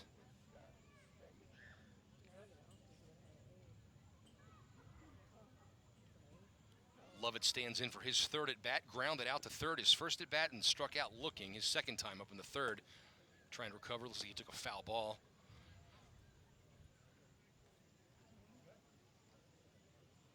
Batting with 1 down in the 6th.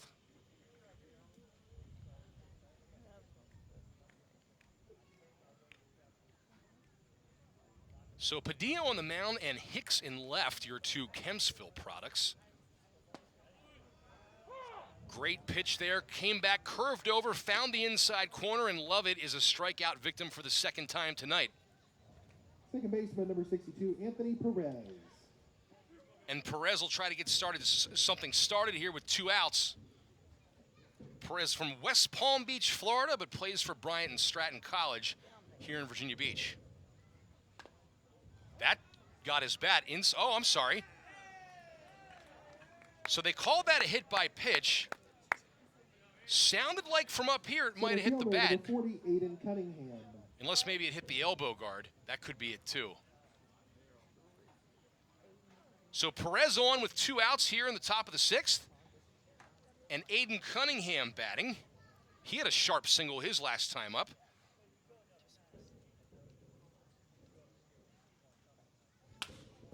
And goes forward again. This one a little parachute job there into left center field. So 2 outs, but the 2nd hit of the night by Aiden Cunningham, and the Knights have something cooking here in the 6th.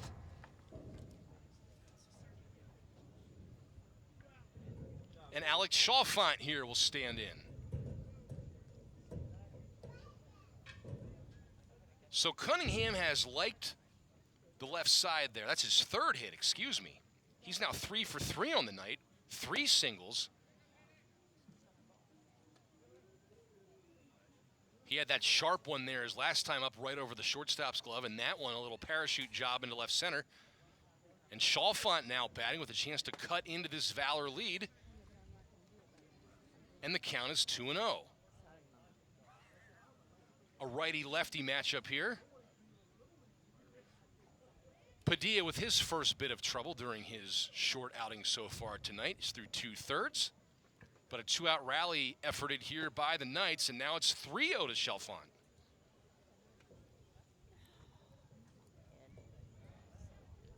He's from Virginia Beach, plays his college baseball at Wake Tech Community College. First baseman and outfielder there for Wake Tech. Taking that one all the way, and it's 3-1.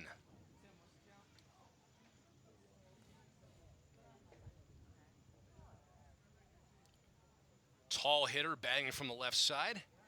Swings and misses at the Padilla pitch, and now the count is full. Great work there by Padilla on the mound to get things back. Full count, 2 runners on, 2 outs here in the top of the 6th. The Knights looking to trim down a 5-1 Virginia Beach Valor lead. There's the swing, runners take off, but to no avail, doesn't matter. Strike 3, swing and a miss. 1 hit and 2 runners left on base. And that will do it for the Knights in the 6th. They muster a 2-out rally, put 2 men on, but cannot get anybody across through 5.5. It's 5-1 Valor. Zach Staten, you're down there on the field by the Valor dugout. Yes, sir. Dylan Northup was one that got the scoring going for the Valor with a home run. What'd you think about that one? I know it wasn't maybe the nicest one for you with the pulled hammy, but how you feeling? Good. Solid pitch, deep, just swung and barreled it, let it fly. There you go. You're a Virginia Beach guy. What's it mean to be able to play summer ball here close to home, play with one of your former teammates, a couple of them at First Colonial? What's it mean to be here? It's nice. Know a bunch of people on the team. Everyone's from around here. Tight community. Played baseball growing up against people, with people. So, yeah. It's not often you get a chance to be a part of a first season of something. So what's this been like to be a part of an inaugural season here for the Valor? It's been good. It's fun. Just everyone's having a good time playing baseball, doing what we love. Perfect. Dylan, get that hamstring fixed up, all right? We'll catch you later. That's Dylan North of First Colonial. Mark. All right, Zach, thank you very much. That was a shot that Dylan hit. And I'll tell you what, I'm not sure if I aimed for it, I could hit that light pole from 20 feet away, let alone about 340 feet right here. 74, Warren Bailey. Bailey now pitching for the Knights.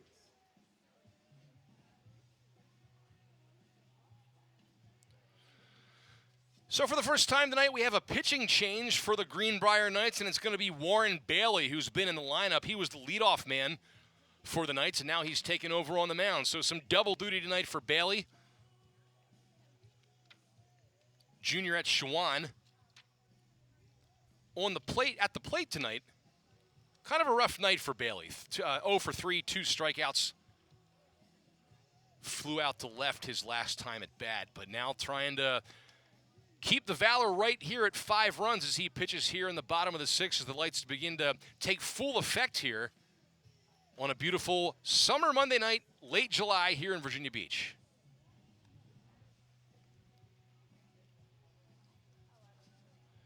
So Bailey pitching now.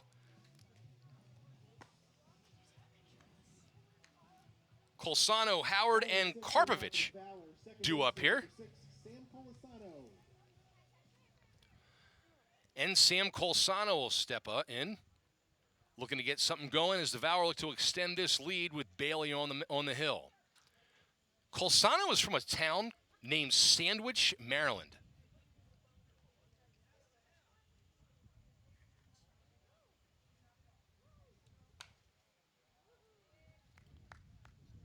Fouls that one away.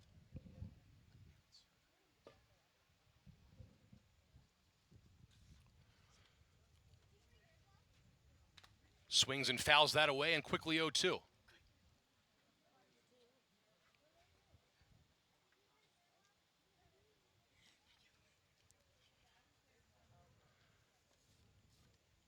Let's give a big shout out here to the stadium announcer. It's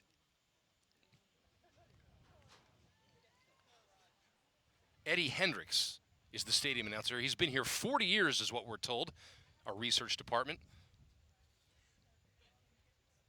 It's Colsano looking to fight it off and stay alive here. Bailey the pitch, ripped there between short and third. Single through the left side there for Colsano. And he leads off the inning with a single. So Sam Howard steps up, looking to keep things going. Howard 1 for 2. Knocked in 2 runs his last time up. Colsano, after that single through the left side, leads off of first base. That clips the corner for strike 1. We said this during his first at-bat, but if you're just joining us, Sam Howard at-bat plays for Marymount. But before that, he played for Southern New Hampshire. And those teams, when he was there, made back-to-back Division II College World Series appearances. So this guy knows what it takes to win. Batting from the left side here.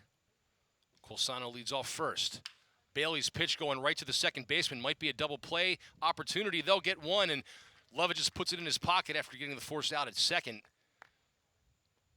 So Sam Howard reaching on the fielder's choice. So Knights cut down 1, but still 1 aboard. Now batting number 18, Trevor Self.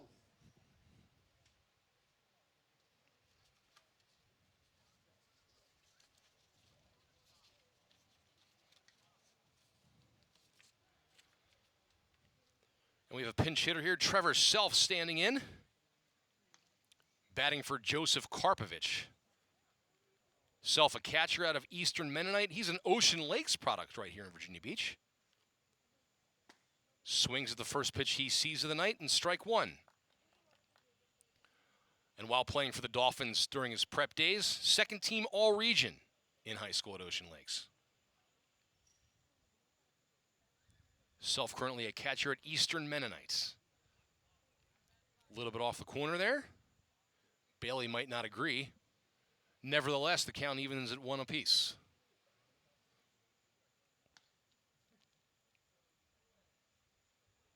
Tough to pinch hit here late in the game after being sitting there for a couple hours. Little inside there, and all of a sudden the count in Self's favor at 2-1. Junior catcher for Eastern Mennonite. The Royals up there in Harrisonburg, just across town from James Madison. Swings and misses there. Count back even at 2-2, and Bailey looking to get the second out of the inning. Moments ago, getting out number 1 there on a fielder's choice. Again, the double play opportunities have been tough because the balls have not been, that have been hit right at infielders, have not been hit particularly hard.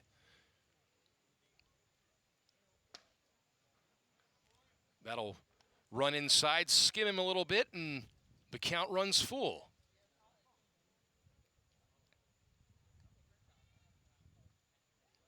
Self, a sports and recreation management major there at EMU. And up and in for ball 4, so that'll push Howard down to second base, and Trevor Self is aboard during his first plate appearance of the evening. Right fielder, number 29, Phil Forbes. And Forbes will stand in. Back to the top of the order, Phil Forbes the 5th.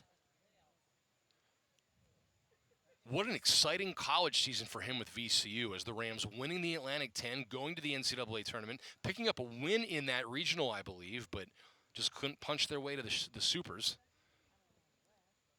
And Gomez and Bailey will talk things over on the hill. First mound visit we've seen this evening. 2-1 and 1 out for the Valor as they bat here in the bottom of the 6th.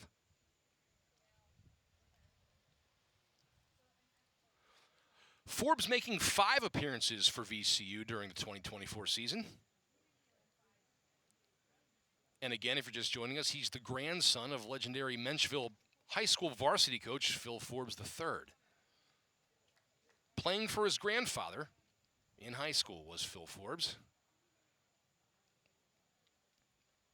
He's in right field tonight. Swings and fouls one off to the down the first base line. Gets out of play. And it's a 1-1 count.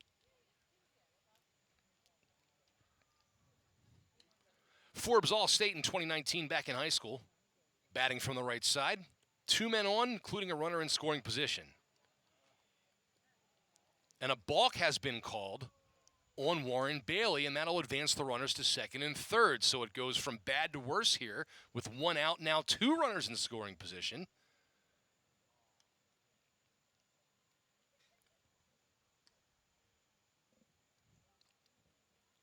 Pitcher warming up for Greenbrier down the left field line. Forbes right back. What a play by Bailey. Looks the runner back. Fires to retire Forbes. Look at this. They throw down to first, and they get the runner at second base. What a heads-up defensive play there by Greenbrier. All the way around. Bailey fields that ball at first base, looks the runner back at third, fires to first to get the out, then a heads-up play by the first baseman, throwing it down to second, getting the guy a little bit too comfortable off second base there and nailed him too. So an unconventional double play, but a double play nonetheless, and that'll prevent any further damage. The Valor continue to hold the 5-1 lead over Greenbrier as we move on to the 7th inning.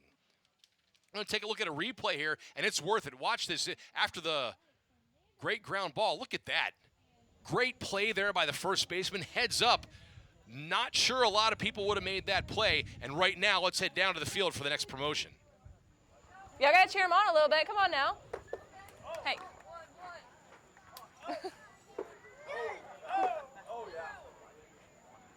Miss Caitlin's keeping score. It's 2-3 right now. Oh, 2-4. Keep going, guys.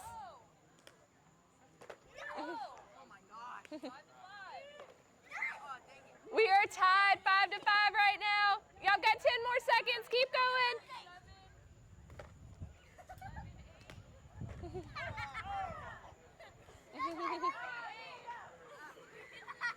And 3, 2, 1. All right, Miss Caitlin, who's our winner? One more. They're in a tie. Oh, one more. Oh, nope. All right, those are our winners. Y'all give Fernando and Caleb a round of applause. Good job, guys. Come on. Ow, my knees. I went down again. All righty. Fun times here for fans of all ages at Plaza Little League as we back up some Tidewater Summer League baseball. Night falling here as Alex Gomez gets set to stand in. Patterson now pitching for the Valor. And we've worked in a new pitcher here.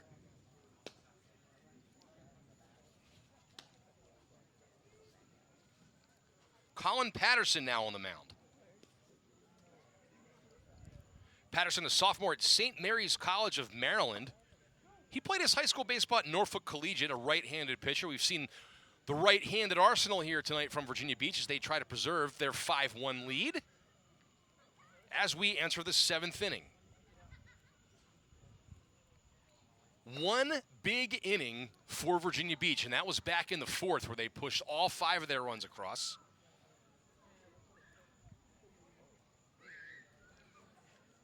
And Alex Gomez, the Old Dominion catcher, will stand in looking to start a rally for the Knights, who are running out of outs here to chip away at this lead. Meanwhile, Virginia Beach thinking 9 more outs, and we're home with a victory. Alex Gomez leads off for the Knights in the top of the 7th. Patterson seeing limited action in 2024 during his collegiate season. Look out, Alex Gomez. Up and in, he ducks out of the way. Patterson making 6 appearances in 2024, pitching 2 2/3 innings and striking out 5. Little upstairs for ball 2. Gomez in a good spot at the plate for Greenbrier. Good crowd on hand here tonight. And Pat Stafford, who's co-owner of the Valor, says that's been the trend here. Another upstairs pitch. Trying to find that release point is Patterson, and it's 3-0 to Alex Gomez. Alex, the brother of Jacob Gomez, who pitched for Old Dominion. He signed with the Atlanta Braves as an undrafted free agent a couple weeks ago, and Gomez swings the 3-0 pitch, sky high to center field, camping out under it, goes back, makes the catch, and that'll be out number 1 here in the 7th. Now batting number 51, Dylan Whitmire. Dylan Whitmire now standing in.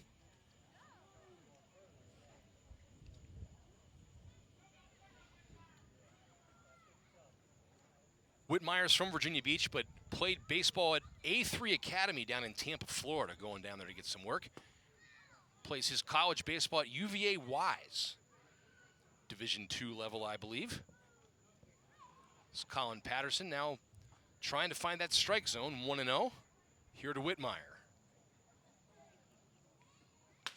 Swings a shot to third base, gets by the diving third baseman. That rolls down the left field line. Whitmire's thinking two. He will get there, slides in, and he has himself a double here with one out in the top of the seventh.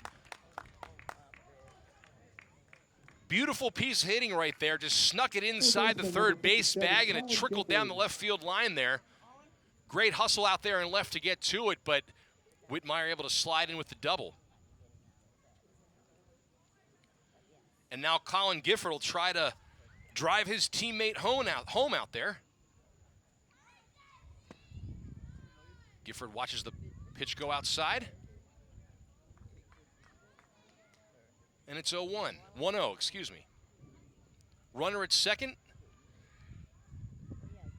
Colin Patterson looking to quiet the bats here at Greenbrier in the seventh inning.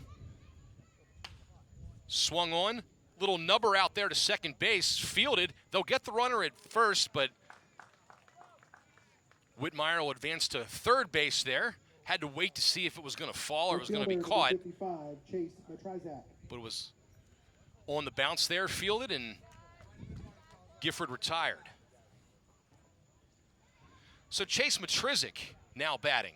Runner at third, a chance to cut into this lead a little bit, make it a productive inning for the Greenbrier Knights. Watches that first one catch the corner for strike one. Matrizik at the apprentice school for college. Up there at Newport News Shipbuilders. Coming down from his native town of Stafford, just north of Fredericksburg, a Colonial Forge alum. Patterson delivers to him. He'll swing, sharp grounder to shortstop there. Fielded, throws. Nice pick there at first base for the third out of the inning. And the Valor retire the side unblemished. So we are now going to the bottom of the seventh. One hit for the Knights in the top of the seventh. Gets to third base, but they cannot drive him in. The score remains 5-1 here in the seventh. And it's stretch time here at Plaza Little League. And we got Zach Staten down there. Zach. Well, Phil Forbes V has obviously made an impact on this game. Your family has such a tie to baseball in this area. What's it mean to come back and be able to play summer ball in a place where your family's got such a connection? You know, it's really cool. It's exciting. You put on the uniform representing not only the Valor, but the people at home. My granddad, dad, represent them, but also represent friends that I have back home as well. What have you learned about the game and representing the game from your family, who's obviously done so much in this business? One thing I've learned is just, you know, every day, no matter whether you're going good or not, you show up to the field, work hard, and eventually, you know, baseball plays in your favor. And obviously, too, they've done so much history in this game. It's got to be cool to be a part of a first here with this season, right? Oh, yes, for sure. It's amazing. I love the relationships I formed with these guys. I'm going to talk to them forever after summer ball. Phil, thank you so much. Thank It's you. Phil Forbes V. He's going to VCU, and he's got to get back in the dugout and get some guys back here, Mark. Yeah, Zach, thanks a lot. You know, one of the fun parts about those baseball interviews is the heckling that goes on from the dugout and the bench, so definitely got a chance to hear that down there as Zach was talking to Phil Forbes. A long line of a legacy there for baseball in the Forbes family, and we were talking about his grandfather and being the head coach at Menchville. Meanwhile, here as we go to the bottom of the seventh, Warren Bailey stays on for his second inning of work.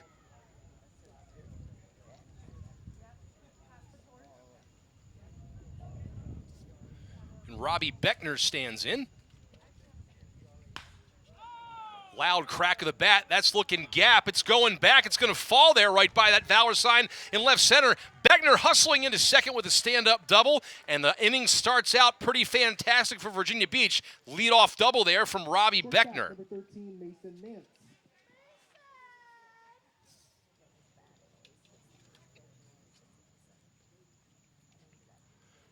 That had a great sound to it. One of the cool things about these wooden bat summer leagues is the sound of the bat.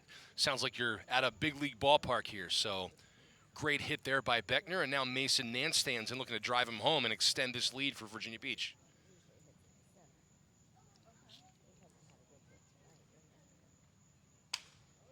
And he takes the swing, flies it in that Bermuda Triangle there. Nice, almost a nice play there, but it falls right between the three defenders. And Mason Nance is aboard after that little parachute job of a base hit, and runners at the corners with nobody out.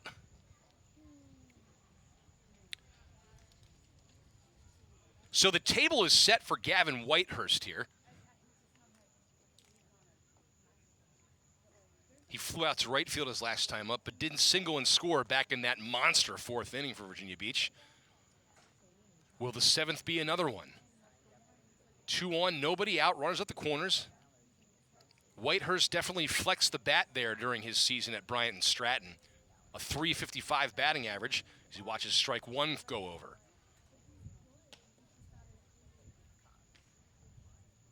The loudest swing of the night was that home run off the bat of Dylan Northup back in the 4th. Hit the light pole out there in left field. Would have gone a lot farther had it not been stopped by that obstacle there. This one outside, evens up the count at 1 apiece.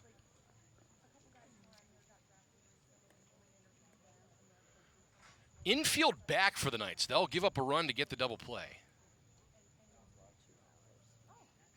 Medium depth for the outfielders. Whitehurst swings and fouls it off the first base side over the dugout. So now a 1-2 count. Whitehurst playing his high school ball at Greenbrier Christian, the same high school as former major leaguer B.J. Upton.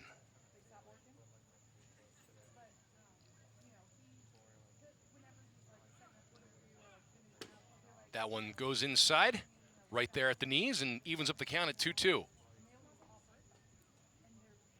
Beckner's double started off the inning. Then a Bermuda Triangle single by Nance to put runners at the corners. Now Whitehurst trying to do his part. That one fouled off. Narrowly missing Wade, our cameraman. Great reaction down there, Wade. Great crew here we have. Our News 3 WGNT crew. Zach Staten, obviously you've heard from, but a lot of behind-the-scenes hard work here too. Including Wade down there that just was narrowly missed, putting himself on the line there. Gavin Whitehurst here, still 2-2. He'll swing, send a high fly into shallow center. Runs in, let's see if they'll tag. They will. Here comes the throw home. But it's the bluff here. Great throw and great defense there by Greenbrier to cut that ball off. Or they did not cut the ball off. That's my fault. The throw went all the way into home. Nance advancing to second on the throw, but the big thing is they keep a run from scoring, and the score remains 5-1. And now Alec Aguilar will step in for his second appearance of the evening. He was hit his first plate appearance. First base open. 2 runners in scoring position.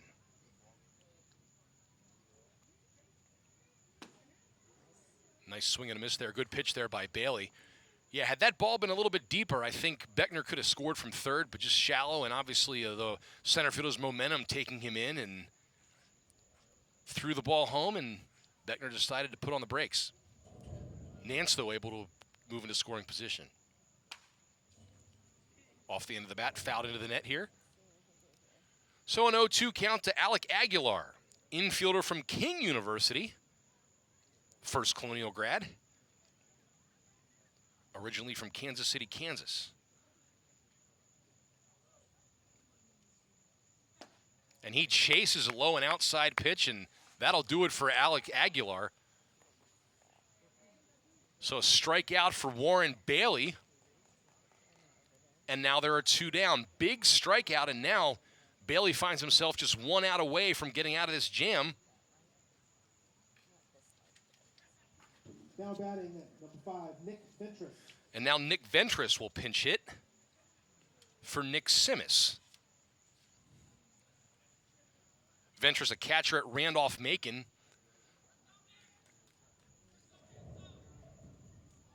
Another guy who hails from Ocean Lakes here in Virginia Beach. That high school a little bit more towards the ocean front, though. If you're watching and not from here, Plaza Little League is kind of on the west end of Virginia Beach. As Ventress fouls the ball off, or maybe right in the middle.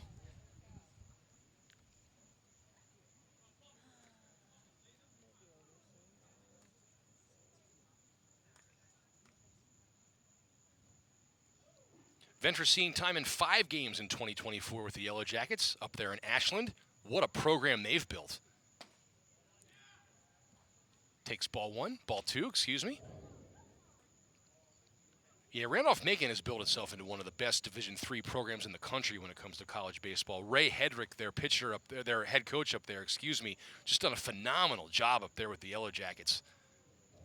Ventress obviously becoming part of that. Up and in, backs off. And the count goes to 3-1. So a great favorable count here for Nick Ventress in his first plate appearance of the evening. First base open, 2 outs, runners at second and third. Swings and misses, and the count is back to full. So Bailey, 1 strike away from getting out of this jam unscathed.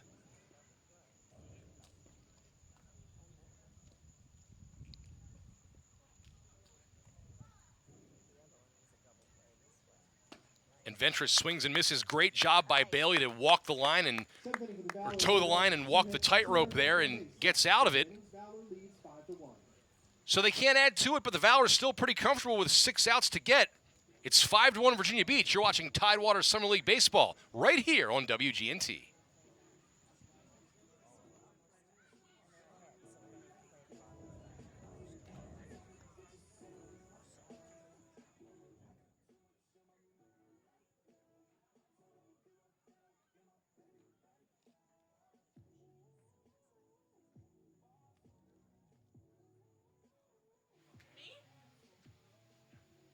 Sounds good. Do I say anything? Yeah. Am I supposed to be sitting? Is that what's No, happening? Oh, no, okay. we'll stand right here. You want to give her the other headset? Yeah. But you have to show the 2 minutes Okay. first.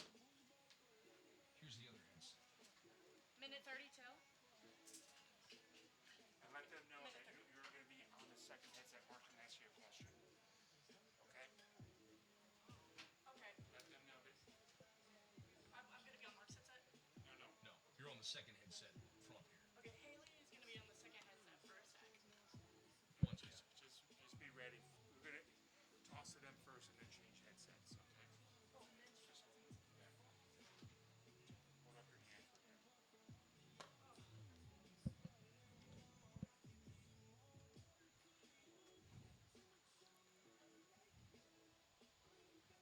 Brown, right? Is your last Haley name? Brown. Yeah. South Carolina, sophomore, intern. From Virginia. Virginia Beach native. Princess Anne Brand. Princess Anne grad. Played baseball. With most of the teams. She can do color for the Your attention, please. No pitcher for the Valor. Number 9, Sam Howard. Howard now pitching for the Valor.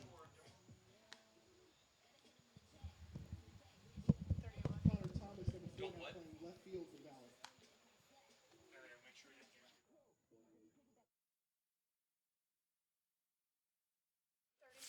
10 seconds now. 10 seconds.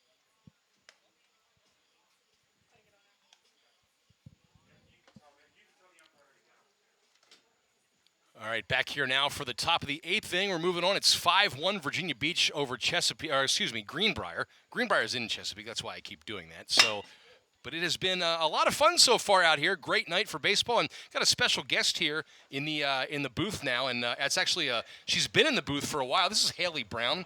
Haley's just completing her internship at WTKR, and Haley, you're a baseball fan. Haley's been helping us out all night and doing a great job, so we thought we'd put her on the mic and get her to do a little bit of color commentary here during this half inning. I appreciate that. Let's So do it. you're not only a baseball fan, Haley.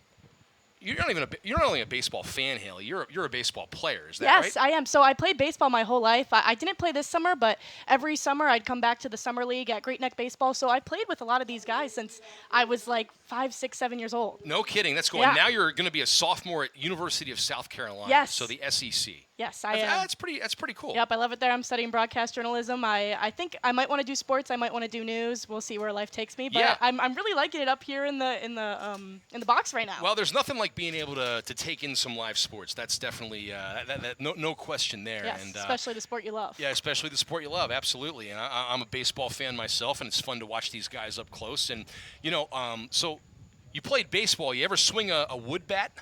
Yeah, actually, we did have some wooden bat tournaments in the fall during the rec league.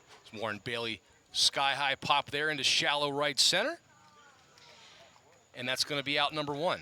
So you did play wood bat. Some of the fall rec leagues, Well, they had a that's wooden good. bat So tournaments, you and can- I broke a couple of bats. I wasn't very good at So swinging you one. can give us an insight. What's the difference between hitting with an aluminum bat and a wood bat, would you say? Well, number one most important thing, you need to make sure the logo is facing you when Mhm. you go up to bat, or else you're going to break the bat, and I did do that. How many times? Do you have a count? Do you have probably a bat body count, so to speak? I wouldn't say that, but I probably broke one. I'm pretty sure my dad was pretty mad at me, but Well, those things aren't free, so I understand Dad's frustration. Yeah, but hey, it was a rec league. I was probably 13 years old. How expensive could it have been? I'm not sure we were getting the That's a luxury good point. back then. You probably weren't getting the $300 bats or Seriously, anything yeah. like that. Jack Almeida, that's a nice little curveball there. It catches the zone. So you're studying broadcast journalism at South Carolina. Have you gotten to go the heck of a baseball program down there? Yeah. And a heck of a baseball Love atmosphere, AC from what I'm love told. SEC baseball. Yep. Yeah. So I'm actually in an a cappella group, and we sang at their national anthem. So I was Did you really? I was at so many of their games. Yeah. It was wonderful. We get in free, of course. So. I got the chance to see a game at Ole Miss, and I remember that was kind of like an awakening of sorts as to what SEC baseball is. As Almeida fouls the ball here off the first base side. SEC sports in general, it's all an incredible atmosphere. I got the chance with, I'm in a club there where we do broadcast news. I covered some of the football games, some of the women's basketball games. Incredible opportunities for me to be out on the field. I'll tell you, and it's good that they do that for you guys, because there's nothing like experience as a single there through the hole on the left side there by Almeida. As Greenbrier tries to tap into this lead. I think it's really cool, everything that they do to help you guys kind of get the experience. Seriously, yeah, and it's not even in a class. It's just all student run. Yep, yeah. So it's before I've even gotten to the classes where I'm supposed to be getting the experience. I'm getting the experience now. Mm-hmm. That's good. That's very good. As Jalen Lovett bats with a man on, 1 out. Greenbrier trailing 5-1 here in the top of the 8th inning. 4 outs to play with, so definitely not an ideal spot, but what's cool about baseball is there's no clock and you get all 27 outs to use. Heck yeah. So when you played baseball, Haley, what position did you play? I was a first baseman. Okay. I also pitched for most of my life. Right about like 13, 14 years old was Mhm. like my peak in pitching. I was very good, but I'm a girl, so everyone kind of got a little bit bigger and stronger than me. I used to be a foot taller than everyone at Sure. 13 years old. I'm 5'11" now, so imagine how tall I was then. We're talking with Haley Brown in the booth here. She's a WTKR intern, just wrapped up her internship at News 3 as she gets ready to head back to University of South Carolina for her sophomore year. And so, what made you pick baseball? Because, you're right. A lot of girls pick softball, and because that's the sport where they can, that they can pursue in college and whatnot. What made you go baseball? So I started playing t-ball when I was like 3-4 at Lynn Haven Rec League, Mhm. and I just continued with it.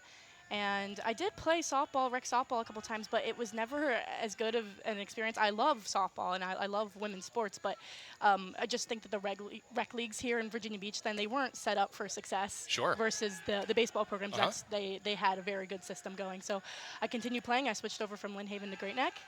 And it just kind of went on from there. I made great friends, and it was really the friends in the community that kept me coming back. That's why I'm 18, 19, still playing there at Great Neck. I love them. And you were a volleyball player, too, at Princess Anne, correct? Volleyball, basketball, softball. I played softball for school, but I continued to play baseball for the rec league. For the for rec Great league, Neck. and Very then I good. did play a couple of travel years Jalen as Lovett well. with the shingle there the other way, going into right field. So there's 2 on and 1 out now, and all of a sudden, Greenbrier trying to make it interesting a little bit here.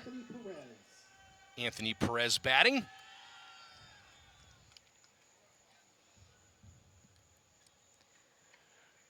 Well, you've done a great job up here, Haley. Thank you. Yep. I'm keeping score for Mark right now. Keeping score and helping identify substitutions and just keeping an eye on the game. Yeah, and it's been a while since I've done the scorebook, but it's kind of like riding a bike. Once you've done it, pick it up right, just dust off the rust, and Yeah. you're good. Yep. Had a lot of time hanging out at the ball field. When I wasn't playing, I would just hang around, do the scoreboard, do the book. Absolutely. I loved being there. Just being around the game. Yeah. And then I worked the concession stands there as well. I was literally there all the time. Well, here's one for you. I miss it there. Do you remember your first Major League Baseball game? Yes, I do. I'm a big Nats fan. Okay. So I have family up in Northern Virginia, and we go pretty much every summer. I was probably like 7 or 8 when I went to my first Nats game. Okay. And I am a diehard Ryan Zimmerman fan. Yeah, that's a So good pick. Yep, absolutely. Absolutely. A VB native. We're watching VB baseball We're watching all right kinds now. of Virginia Beach baseball and there'll be Virginia some future, Beach legends, past and present. There'll Yep. be some future Ryan Zimmermans in here. Always a chance. So yeah, love Mr. National. He's actually, I have a fat head of him on my wall, life size, in my bedroom. I have a signed jersey as well. I didn't get to go to a Nats game this year. I'm really bummed, but we'll always have a part of my heart. Zimmerman, the Kellum product, holding many of the Nationals' offensive franchise records. Played college at University of Virginia, so a Commonwealth kid through and through. Yep, he was number 11. I'm number 11. That's always the number I've been. First baseman. Yeah. I was like, dude, he's me from Virginia Beach. Maybe I used to think I would make it to the big leagues when I was a kid. So. Sure, and you know what? As you should have dreamed that way. Yep. Yeah. Outside, the ball gets past the catcher there. We're going to have some runners move up, and all of a sudden it's getting a little bit interesting here. It's a 5-1 lead, but we have 2 in scoring position now, 1 out with Perez at the plate. I know that there are a lot of women in college baseball right now, and I saw a video the other day. It was like first NCAA college women's player to go yard. She had a home run. Oh, that's and you know, now on MLB The Show, it's pretty cool because when you make your own player, you can make a female baseball player. Oh my gosh. Which I think is pretty cool. That's so wonderful. You know, I always Makes me so laugh happy. at the as a sharp single. Oh, great play there by the shortstop. That was 2 runs right there. He probably just saved, and Yeah. bad luck for Perez. Hit it on the screws, but great play there at short, and now there are 2 down. Center fielder, number 40. And Virginia Beach very close to extinguishing this rally by the Knights here in the 8th inning. Yeah, you know, I always found it funny when people were talking about, you know, some of the curmudgeons were talking about how they shouldn't do that in the show because it's not realistic. And we were all laughing about, yeah, I'm going to go build my that's not realistic. Now I'm going to go build my stadium in the side of a mountain. Oh, my gosh. Where the 1927 Yankees and Mike Trout are my team, and they're gonna, you know, I mean, it's, anything is possible in video games. Exactly. Let it be that way. Yep, and shot there, just fouled down the left field line. Makes me super happy. I mean, of course, I could have played softball, and I did dabble in it. Baseball was always where my heart is. It's the same game, but it got so different. I'm a first baseman. Sure. And trying to pick the ball on first base with a different ball circumference. Absolutely. It was totally different weight, different everything. And yeah. I could not hit the ball trying to play softball. I would swing at balls in the dirt. I couldn't tell where the ball was going because I was a baseball player. Broken bat there on that foul ball down the left field line. Josue Cruz manning the camera there for us. Right there outside of third base. Wade shot it, but the ball came closer to Josue. So head on a swivel by both all of our photojournalists down there as the strikeout ends the inning, and the Knights threaten but do not score as it remains 5-1 as we go to the bottom of the 8th. Valor hoping it's their last at bats. Greenbrier hoping for a quick inning to get back at the dish and make some noise there in the top of the 9th. And right now I believe we have Zach Staten with a very special guest. Zach? We're right next door to you here. Eddie Hendricks, he has a title here with Plaza Little League, but we can just say you're jack of all trades here, aren't you? Pretty much. I do whatever's needed to be done that day, and right now I'm the information officer of the league, but during the time here I've coached and done other things, and I also do the announcing when we host tournaments or games. That time has stretched nearly 4 decades. What has it been like to call this place home for that much time? Well, we started when our family moved here. My brother was playing in the league, and just over the years I've just stayed, and a lot of kids have come through the league, and it's kind of like a family atmosphere here, and it's a neighborhood park. A lot of the kids in the neighborhood that I grew up with actually are bringing their kids back and playing here, so that's really cool to be able to. I've actually coached 4 kids whose mothers or fathers I coached previously, which is really cool. What's been the best part of this job being here for as long as you have been? What's the best part? Well, you don't want to call it a job because we're all volunteers here. We have a dedicated group of people that help keep the league running. And it's just being able to just, make a difference and also have people come back that, maybe are not, part of the league anymore and they've gone on to raise their own families and they still remember the time here and that they've enjoyed what they did and that I hopefully learned something from our coaching and our teaching of the kids. And you got a pretty busy week coming up, don't you? Well, yeah, this will be the second year that I'm going to be doing some PA for the Little League Softball World Series in Greenville, North Carolina. Went down there for the first time last year and enjoyed the heck out of it. And they invited me back, and so I'm really excited to be on some of the broadcasts for that. We're looking forward to hearing that. That's Eddie Hendricks. If you've come by Little League, the Plaza Little League here, you've likely seen this guy up in the press box. All right, Zach, thanks very much. Yeah, Zach right next door with Mr. Hendricks there. And I'll tell you what, every Little League organization, every baseball organization has that staple. And let's take a look back in the fourth inning. And this is what really started it all for Virginia Beach in their rally. Dylan Northup just hits that shot. It goes way back and bangs off the light pole. Who knows how far it would have gone had that light pole not been there. But that got things started. That put the Valor in front 2-1, and they have not looked back. Warren Bailey here in the bottom of the eighth, back for his third inning of work, and Connor Thomas steps in.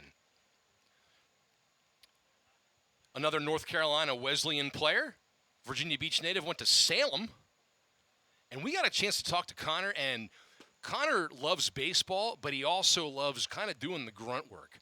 We're told he comes out here and mows the field sometimes, wants to help out, goes and retrieves all the fly balls. This is a guy that does all the little things. Great teammate.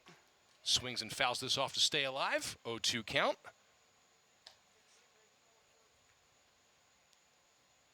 And he's a biomedical science major.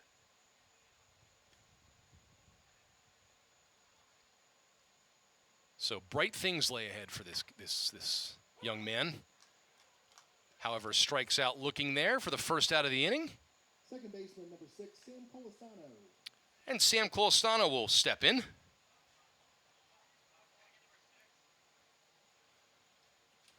Connor Thomas there pinch hitting for Mecca Hicks. Colasano here batting in the eighth with one down, as his Valor holds a 5-1 lead. Bailey's pitch inside for ball one.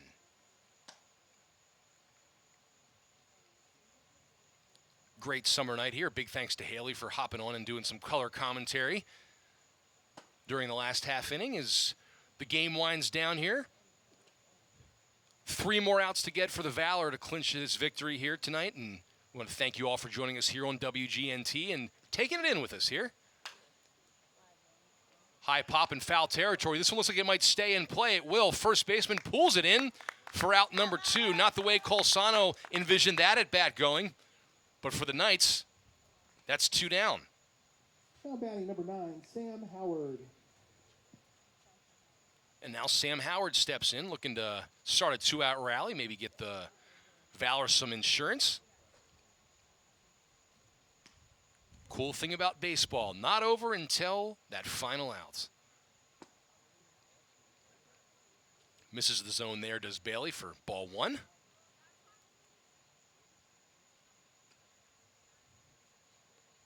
Pretty sizable gap out there in right center if Howard can get the ball, get his bat around on the ball there.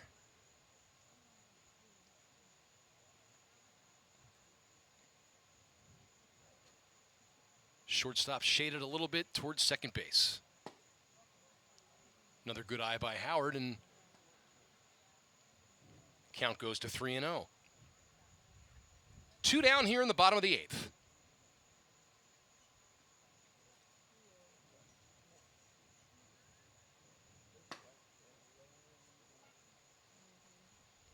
My mistake there. Now it's 3-0. Bailey trying to find his command and get his team back in the dugout and back at the plate. Try to make some noise here in the top of the ninth.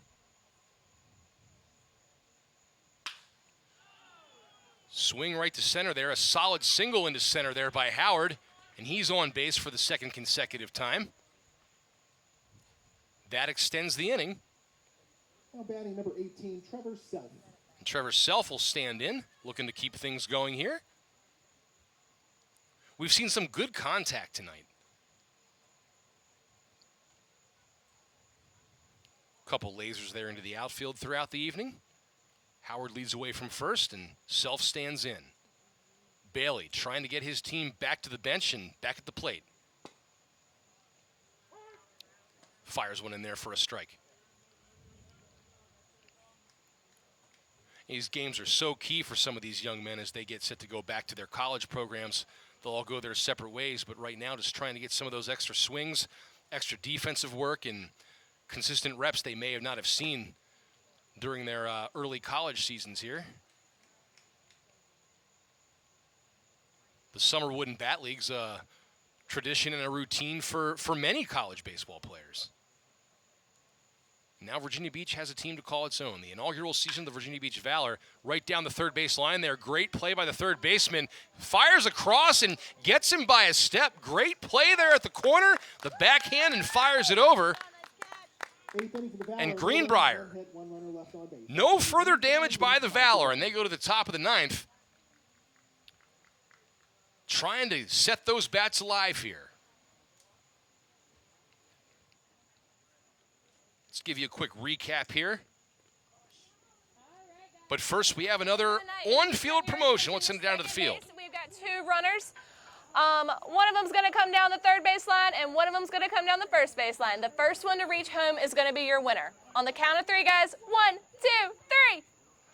And they're off. Y'all cheer them on. Uh-oh, this is looking pretty close. Oh, I'm going to call that one a tie. Y'all give them a round of applause.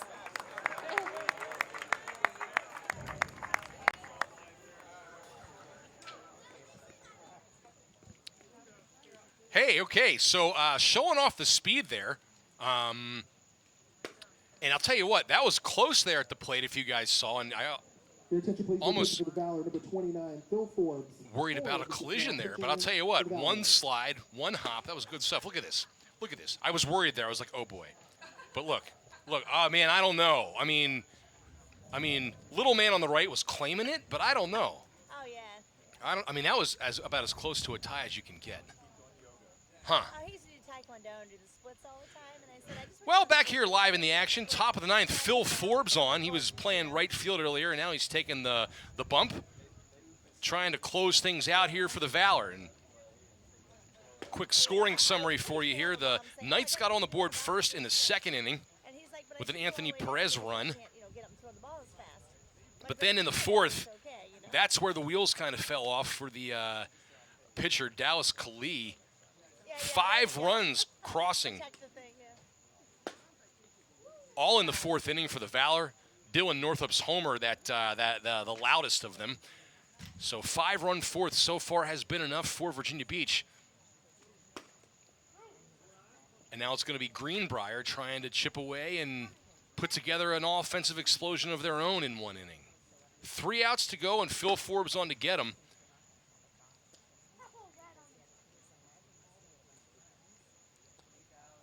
And in a situation like this, having a Division I pitcher you can put on the hill to get the final 3 outs is never a bad thing. Forbes pitching for the Atlantic 10 champion VCU Rams. And now Dallas Kali, is going to take his swings, get his first at-bat of the evening.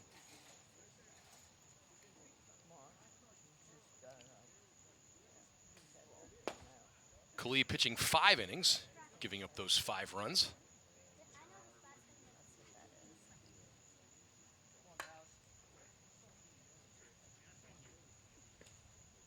Bounces that one. That went way high. That bounced up and hit the roof of the press box here. As Forbes looking to get that all-important first out of the 9th inning with his team holding a 5-1 lead. Little upper part of the zone, swings sky-high fly ball here in the infield. First baseman calls it, shoulder-high catch, and that's out number 1. So 1 down here in the top of the 9th. 2 left to get for the Valor. Catcher number 48, Alex Gomez. And Alex Gomez steps in. Singled his last time up. A solid shot. Old Dominion catcher. It's really cool to see all the different colleges where all these young men come from, and as Forbes brushes him back there with the fastball.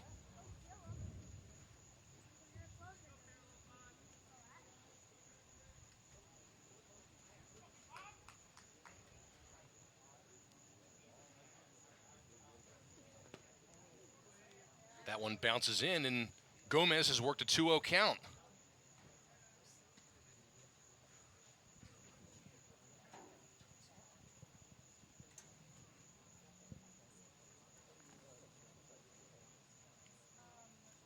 Alex Gomez looking to get a one-out rally started here.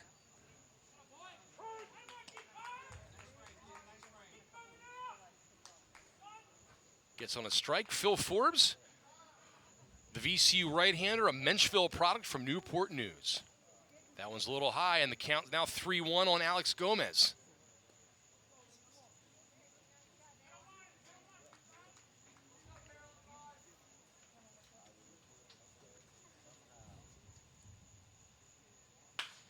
Gomez swings, sends it into left center field.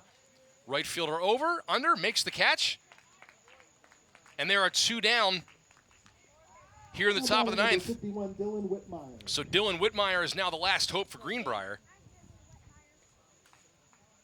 And your job now, if you're the Knights, is just give the next guy an opportunity to swing the bat. Whitmire doubled his last time up. Just inside the third base bag, I believe. Swings at the first pitch, gets a piece, but that'll go down as strike 1. Forbes trying to slam the door. Facing Whitmire. Lays off that pitch, and count goes to 1-1. Fantastic night here in Virginia Beach. A big thanks to our WGNT crew for all the hard work. So much goes on behind the scenes here. There's a shot the other way. That's going to fall in, fair ball for Whitmire. He'll stop at first wisely, and that keeps the inning going. And just as we were talking about, the key now is just give the guy behind you a chance to swing the bat. So Whitmire goes the opposite way, drops it right inside the line. And now Colin Gifford stands in. Gifford a chance to keep the line moving. Check out the replay there. Falls, just drops it right there inside the right field line. Gifford goes around, says the first base umpire, and that makes it an 0-1 count. Runner at first after the Whitmire 2-out single. Get on base.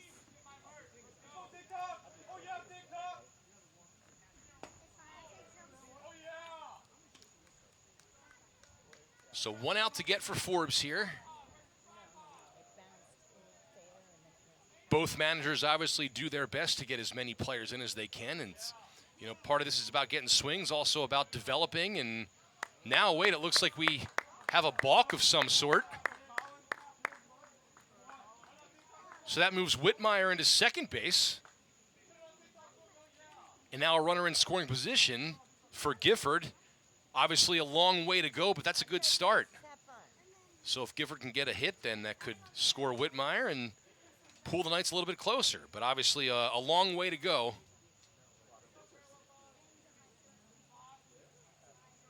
Nobody even close to holding the runner on at second.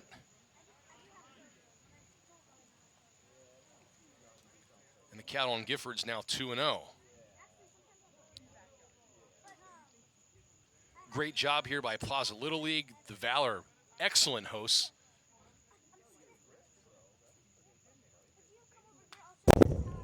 Gifford gets a piece, sends it back to the fence.